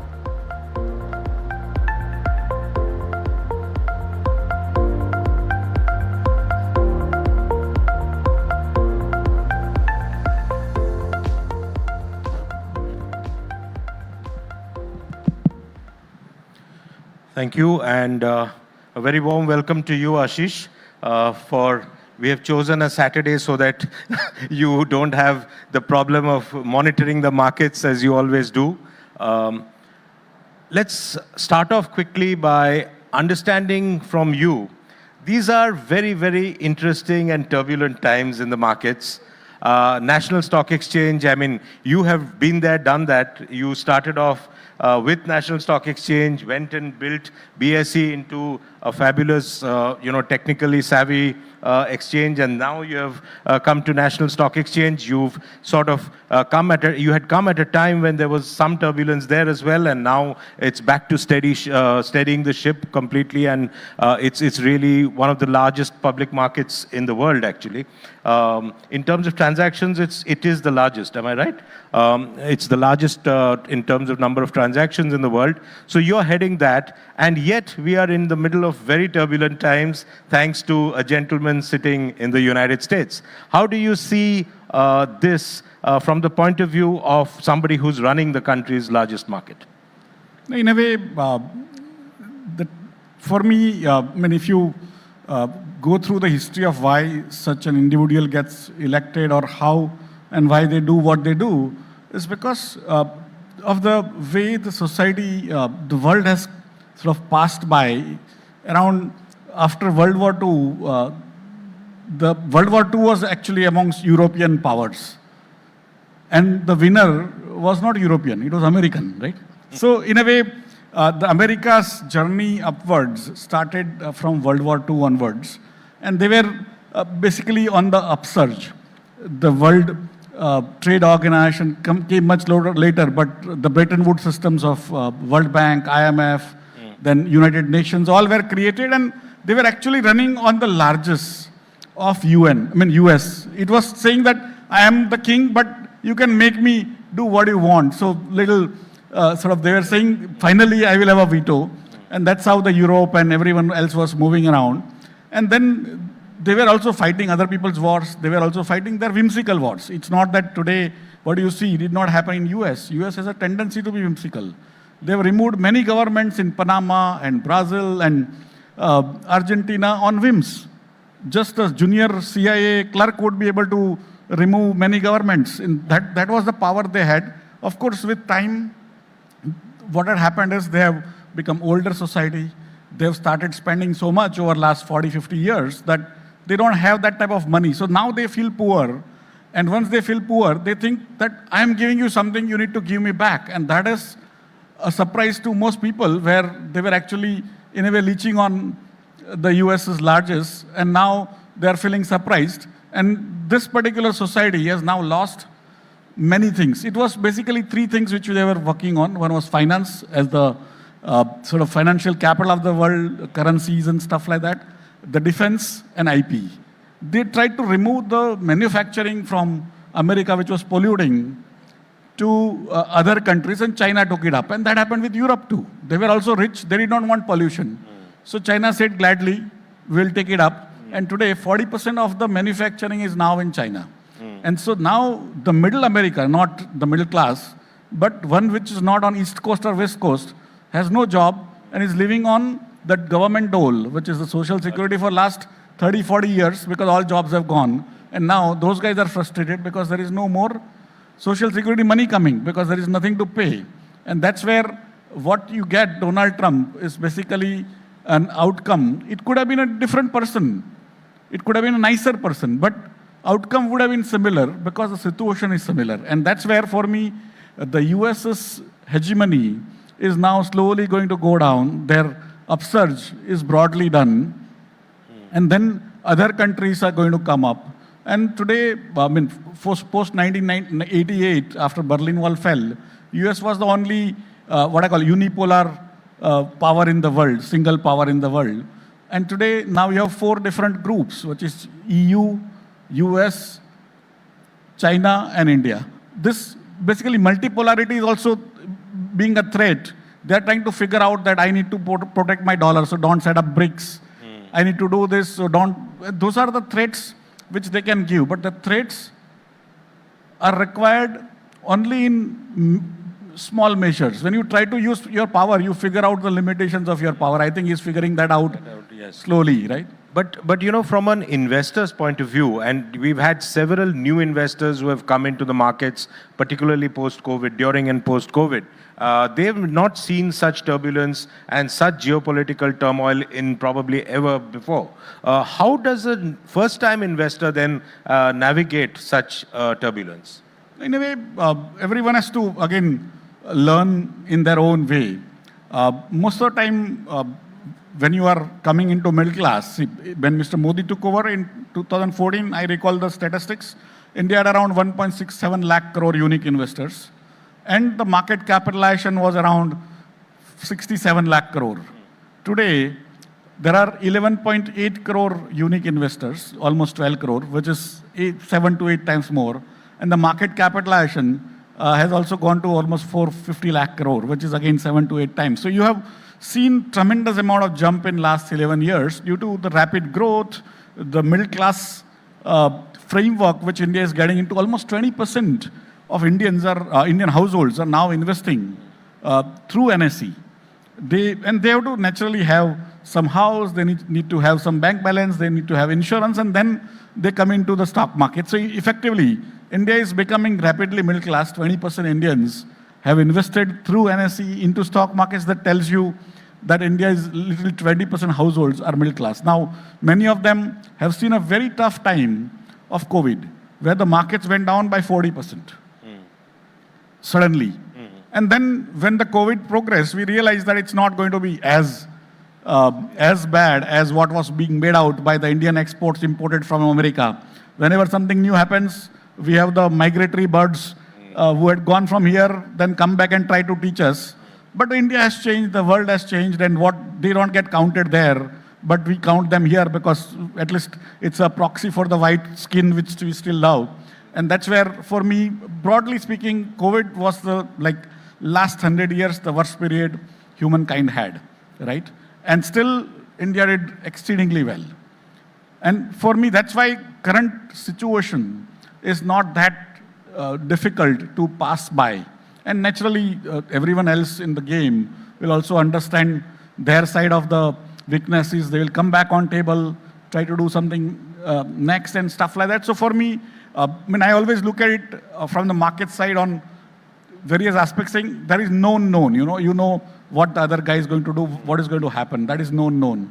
And then there are known unknowns. That is, you know what you don't know. These are the 15 things that are going to change, or we don't know what will happen. And then there are unknown unknowns, right? And that unknown was that COVID first month. After that, it became known unknown. Okay. And similarly, Trump's first month was the unknown unknown, and now it's becoming known unknown, where you know that tomorrow morning he may wake up and do something else. And he's in a search of deals, right? He's basically a compulsive deal-making person, right? He has to say that your property is bad and my property is good, you are dead, I am not. And it's a way to speak, right? It's a trash talk, which many businessmen do to pep themselves up also. But broadly speaking, he's trying to ask for more in the bargain than what he wants to give. And that may not work with everyone, but we need to still see how finally the things take shape. And after 4 years, what happens, right? Because for me, today, US has not seen the inflation. that comes with the tariff. This kind of tariffs, the first 3 months of his tenure this time, first 3-4 months, have actually been the post-inventory, which was built up earlier in the anticipation of this tariff, has been now sold. Now this quarter onwards, you are going to get hit by the new inflation. When inflation comes, you are going to be in sort of a situation where you can't reduce the interest rates. Now he has to also fund around $7 trillion of rollover of debt. They have $35 trillion of debt, right? And then $1.9 trillion of deficit this year. So almost $10 trillion of, or $8 to $9 trillion of debt they need to raise from the markets, for which they have to reduce the interest rate, which means they have to slow down the economy. But if you slow down the economy and think, once I roll over, I will switch it on and it will become super performing, it doesn't work that way. Economy is not like a machine when you switch on and off. So there are many things he has not yet faced. These are early days, honeymoon for his own constituency, because there is a personal side to his way of dealing. There is a constituency side. He has to appeal to his constituents, which have voted for him, who are very aggressive. And then about country is probably very little, but the other things you need to, he needs to satisfy, you need to satisfy and stuff like that. But in this scenario, you have been very vocal and bullish about the India growth story ever since we've spoken multiple times about this. And even today, India is the fastest growing major economy. IMF has just increased its growth prospects for India as well. What is your sense, despite these global headwinds? You seem to suggest that this is a passing phase and the India growth story is not really going to be hit in any way. See, I always maintain that geopolitics eats economics for breakfast. But then the demographics is the long-term trend, right? The demographics is the most important trend, which we have not even discussed. And it's like a slow-moving train wreck, if you say so, right? Because suddenly, if you look at around the world, Japan is old for long. China has suddenly become old. Europe is old. It's almost like a museum, right? And America is old. And America, Europe, and Japan have severe social security issues, medical cost issues, and other things. Those societies are not going to generate more demand. China is not going to generate more demand. Which societies are going to create demand are young. And that's where India is into that demographics. But then overlaying that, the technology trend is even longer. 10,000 years, 20,000 years, the societies which have adapted to technologies actually end up coming up. And we were not in the technology race for last 1,000 years. We were the pioneers of technology, of weaving, metallurgy, conceptual technology like decimal systems and all. But then 1,000 years we were managing our internal hierarchy and we got left behind. And now when the technology race is being run on AI or biotech or anything, drones, we are at the forefront, right? So for me, given this two potent combination, which are long-term, demographics and technology, today India is the best country because we have next to, our neighbors in Bangladesh and Pakistan, both are young, but they want to go back to societies which were 1400 years back, right?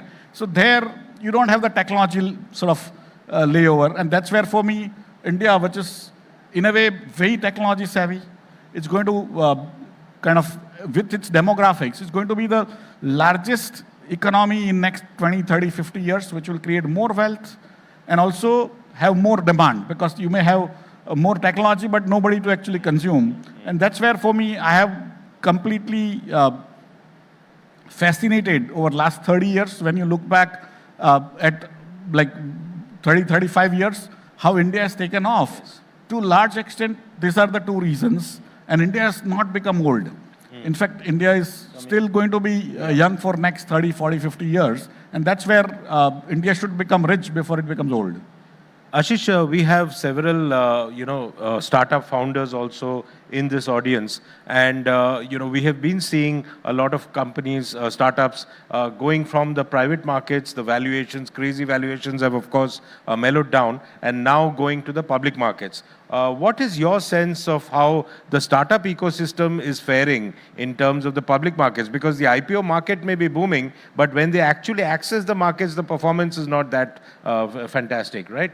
In a way, the private markets are always like this, right? It's a make-believe world that two of us tell that this company is valued so much, and then we pass it on to our third friend who puts in at 10x more price, and both our valuation go up. And then 3 of us put it on to another gullible friend at 100x, and so it continues. But ultimately, it's a make-believe world, right? When you come to the market, real market, that is the stock market, then that's where thousands and millions of people are going to basically judge the company, and largely, we judge the company based on performance and not on promise, largely. Sometimes we also go run after promise, but broadly, we go after the performance and not after profit. So if you can't perform and you want to give nice stories, then stay with private markets. If you want to perform, come with profits, come into us. But broadly speaking, the way I look at it is, given the third page of pink papers, I call it third page, like page 3, you tend to believe that all trespassers will be funded. That's not true. Out of 10,000 entrepreneurs, probably 2-3 get funded who are connected somewhere. Otherwise, 9,997 have to go through the grunge work, and for them, we also have a SME market. You can raise even 5 crore, 10 crore, 20 crore, and you can make it large. I mean, I have cases in 2012, the guy raised 2 crores. Today, his company is worth 2,000-3,000 crores, and he's himself worth 1,000 crores, right? So, for me, somewhere in the line, we think startup means somebody who has large guy should have funded, and that's why that brings some sort of prestige to that. For me, in our market, it is the performance and not where you come from and who had funded you before. And that's what you need to remember, that if you want to really have the real prestige, this market takes you off all the vineyards which we carry on ourselves, right? This is pure play, performance-based market, and that's what I love about the market. It's truly democratic. It doesn't matter which caste, creed, language, which school you came from, whether you came from Harvard or you came from Jhumri Talaiya. If you make money for others, we will basically sort of support you. And there are examples like Dhirubhai Ambani. He went to Eden as a petrol pump attendant, right? And he came here, started Reliance Industries in 1977. And he has been a folk hero in my market. There is no even bigger hero there. And there can be many controversies, but he continued to give good performance, good returns to my investors. That's why they appreciate. And that is true with Nandan Nilekani. Nandan Nilekani or Narayan Murthy, they were not from even traditional business background. They were not from that caste. And still they made billions for themselves, but for others, right? So when you come to the public markets, don't think only about yourself. You have a larger family to take care, and they have to be taken care more. After they eat, you need to eat. That's how the promoters have to do whatever they do in public markets. So we are running out of time, Ashish, but one question we have to ask you since we've got you here. And you've had a stellar listing of NSDL, of course. When is the NSE stock going to be listed? Because you've seen it all. You've been in Bombay Stock Exchange, which is again a listed stock. When is the NSE listing happening? What's the status of that? No, it's the question which everyone asks me. And truly speaking, I can give you a very long answer. The answer is I don't know. But the no objection certificate, we are a highly regulated entity. We are ourselves regulator, but we are a highly regulated entity. So we need to get a no objection certificate to even prepare our DRHP. Once that comes, it's slightly more mechanical that we prepare our DRHP in 3-4 months. We give it back to SEBI to approve, and then they'll take 3-4 months to scrutinize and give back. So it's around 8-9 months after the NOC comes. So as and when NOC comes, 8-9 months. But I think the regulator is pretty favorably disposed from our discussions with him. Absolutely. Aapke muh mein ghee shakkar. Only thing is once the NOC comes, then only it can be there, right? So wish you very best with the listing as well, as and when it happens. Ashish Chauhan, ladies and gentlemen, the man who's seen it all in the public markets, and thank you for this wonderful conversation.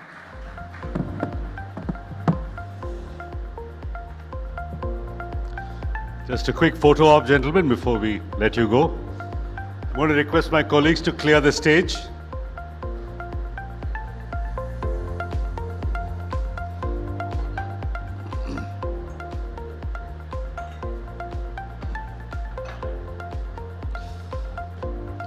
Mr. Chauhan, we need you back on stage. I'm going to call you back on stage. All right, ladies and gentlemen, this brings us to tonight's awards. I'm just going to give my colleagues a couple of minutes to reset the stage and to remove the excess furniture.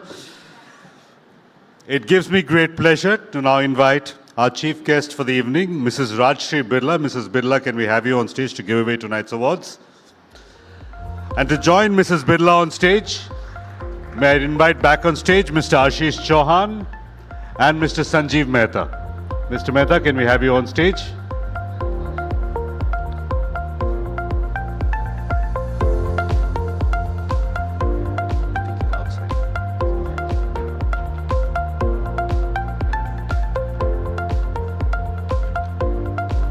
Good evening.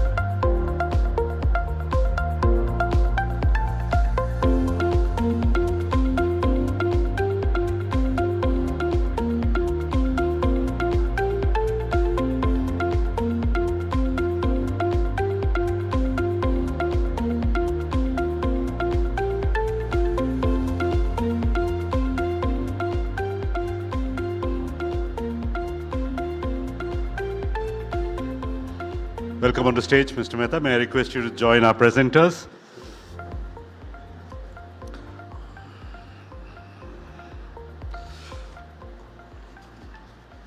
All right, let's get started. The first award for the Fortune India 40 Under 40 goes to an entrepreneur who serves up delicious food and does it at scale. You heard from him a little while ago. The winner, of course, is Sagar Daryani, the co-founder of Momo. Wow Momo.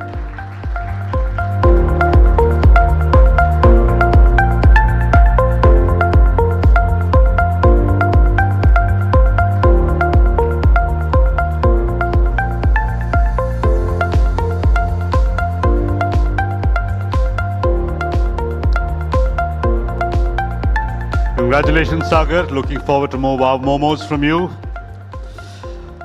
All right. That brings us to the next award in the Fortune India 40 Under 40 2025.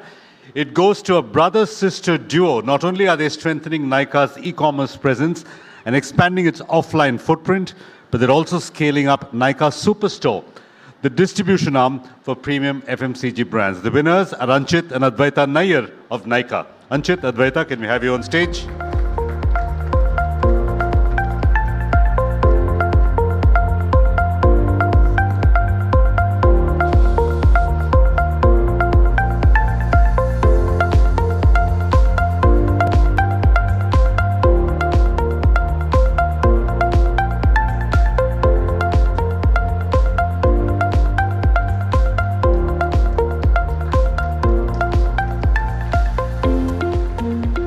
Congratulations, Anchit and Advaita. Congratulations, Nykaa.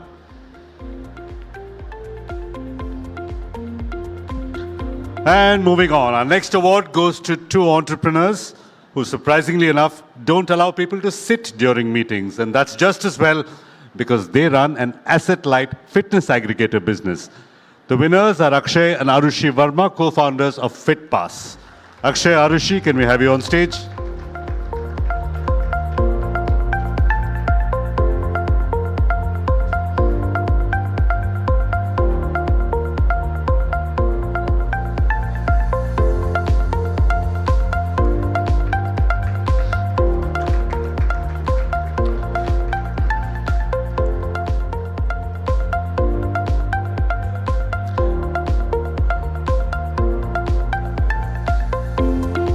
All right, a big round of applause for our winners, please. I know we can do better than that. A little more energy, please. Thank you. Our next winner is the managing director of the 7th largest pharma company in India. When he joined Torrent Pharma in 2018 as general manager with strategy responsibilities, the domestic business was worth about 3,000 to 4,000 crore. And today, like I said, it's the 7th largest pharma company with the highest growth rate amongst the top 10. Please put your hands together for the managing director of Torrent Pharma, Aman Mehta.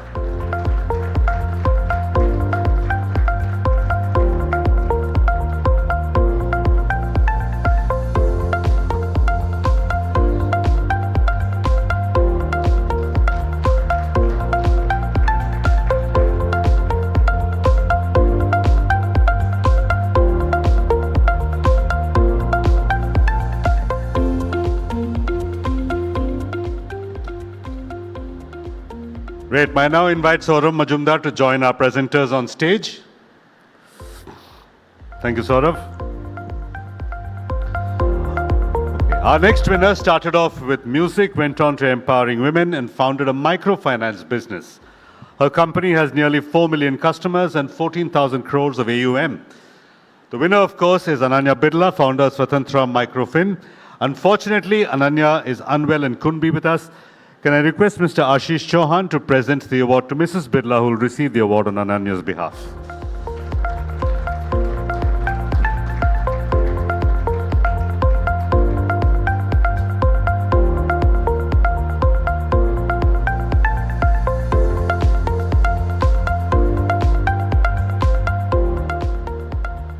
Congrats, Ananya. Next up, we have a man who's driving a paradigm shift in how healthcare is delivered. He uses empathy-driven storytelling in healthcare, humanizing the brand and building deeper connections with audiences. Please congratulate Ashish Bajaj, Group CMO of Narayana Health.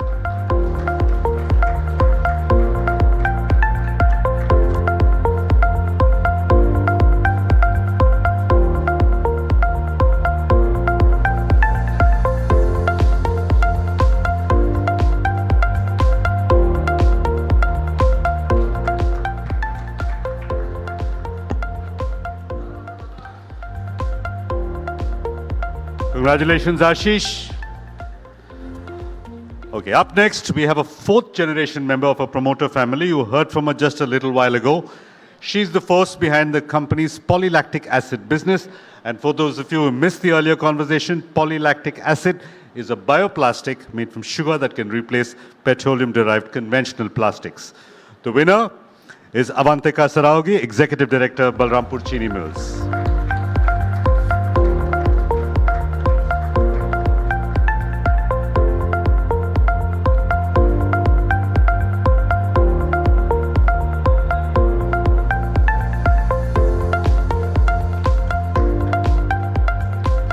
Congratulations, Avantika.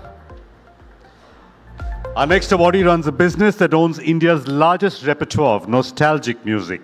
She also oversees the group's publications including Esquire, Hollywood Reporter, Rob Report, and Manifest. The winner is Avarna Jain, Vice Chairperson, Saregama India. Avarna, can we have you on stage?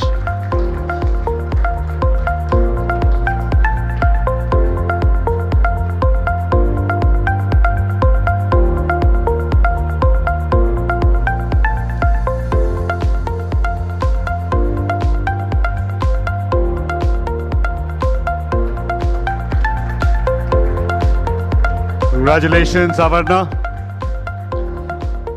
Our next winners are both coffee junkies with 150 stores across India and plans for another 100 in the offing. Please put your hands together for Ayush Batwal and Anirudh Sharma, co-founders of Third Wave Coffee.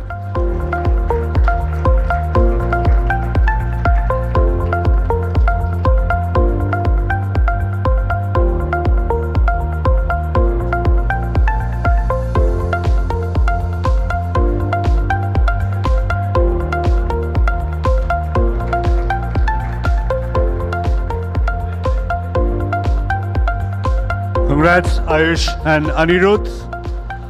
Our next winner is the Executive Director of the Inox JFL Group. He's at the forefront of the group's strategic transformation across chemicals and renewable energy sources. With a focus on innovation, scale, and sustainability, Devansh Jain is steering the group's vision to create a future-ready industrial powerhouse. Devansh?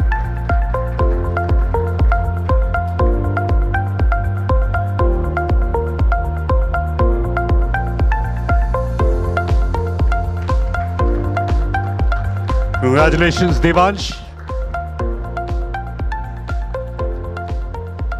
Our next winner co-founded Pulse in June 2024. Pulse is an agentic AI-powered platform that captures feedback from multiple sources, extracts structured insights using fine-tuned small language models, and helps product teams prioritize features tied to core business metrics.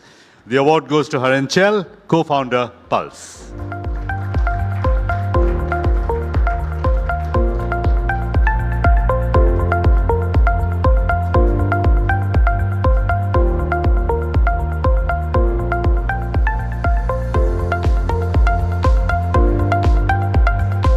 Congratulations, Haren.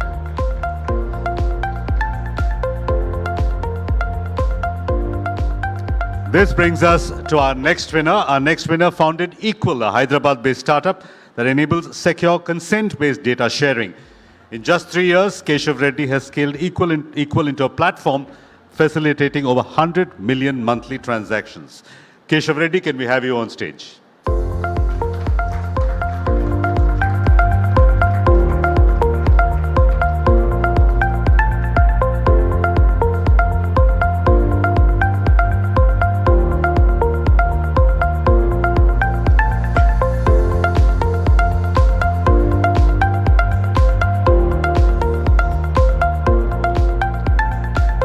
Congratulations, Keshav.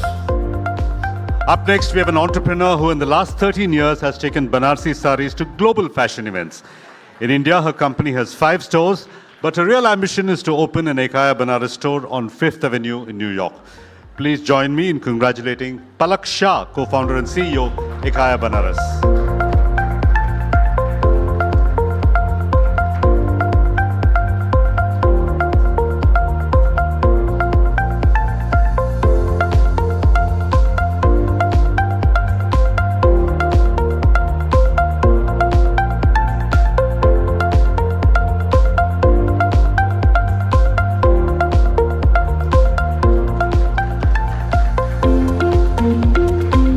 Congratulations, Palak.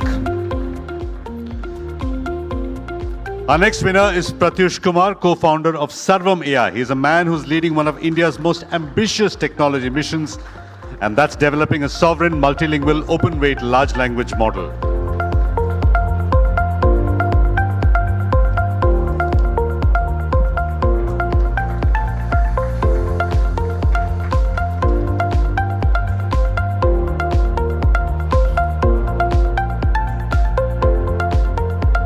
Congrats, Pratyush. As we all know, losing hair can be traumatic for many people. That's why our next winner combines Ayurveda, allopathy, and nutrition to help people cope with hair loss. The winner is Saloni Anand, co-founder, Traya.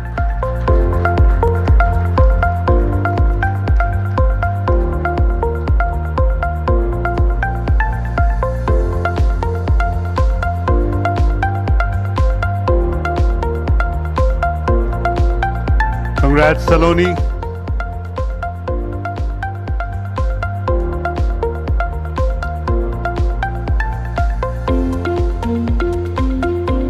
Our next awardee's endeavor has been to reinvent his family's over 200-year-old legacy businesses.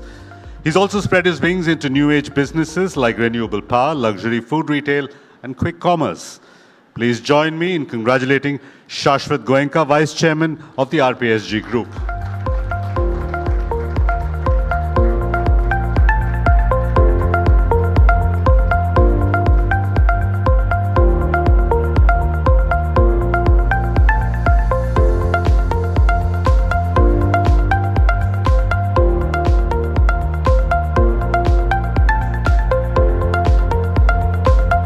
Congratulations, Shashwat. Next up, we have a founder who believes in what he calls the 5 H's, which are hard work, hunger, honesty, humility, and humor.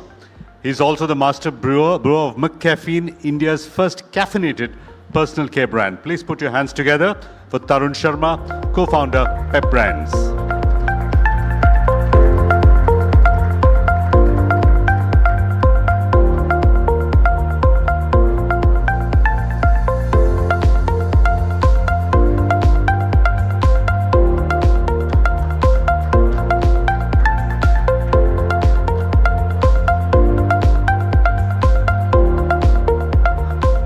Gentlemen and Mrs. Birla, I'm going to ask you to stay on stage for 2 more minutes. I'm going to invite all of the winners for a photo op. I just need you on stage for 2 more minutes. But before that, a quick word of thanks to our sponsors, our lifestyle partner, Sansar, a D-Decor company, knowledge partner, Galgotias University, healthcare partner, Bombay Hospital, wellness partner, Sanskriti Wellness Center, and partner, the SSVM institutions.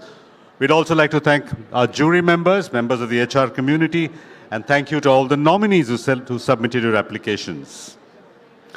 Thank you, Mrs. Birla, Mr. Mehta, and Mr. Chauhan for doing the honors. May I now invite all of tonight's winners with your trophies back onto stage for a group photo. All of tonight's winners, can we have you on stage with your trophies? Saloni Anand, Shashwat Goenka, Sagar Daryani, Tarun Sharma, can we have you back on stage?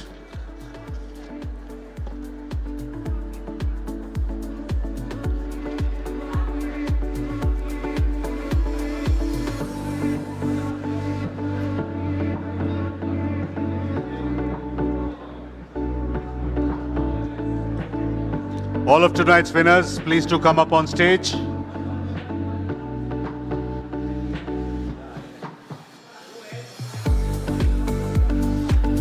Yeah, the more agile ones can sit on the floor.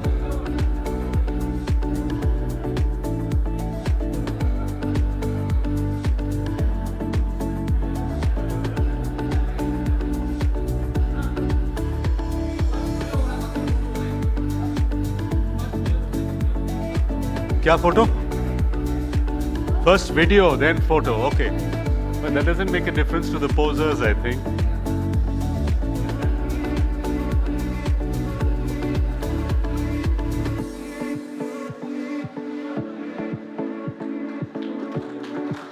Ladies and gentlemen, the Fortune India 40 under 40.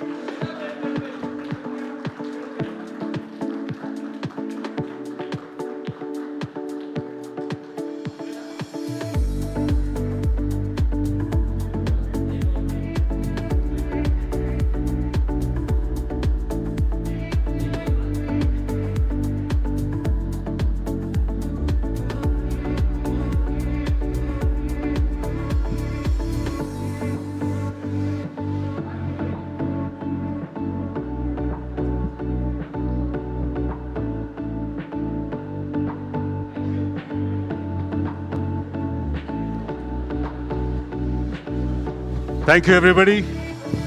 Thank you, Mrs. Birla. Thank you, Mr. Mehta. Thank you, Mr. Chauhan. Thank you for being a great audience. Congratulations to all the winners.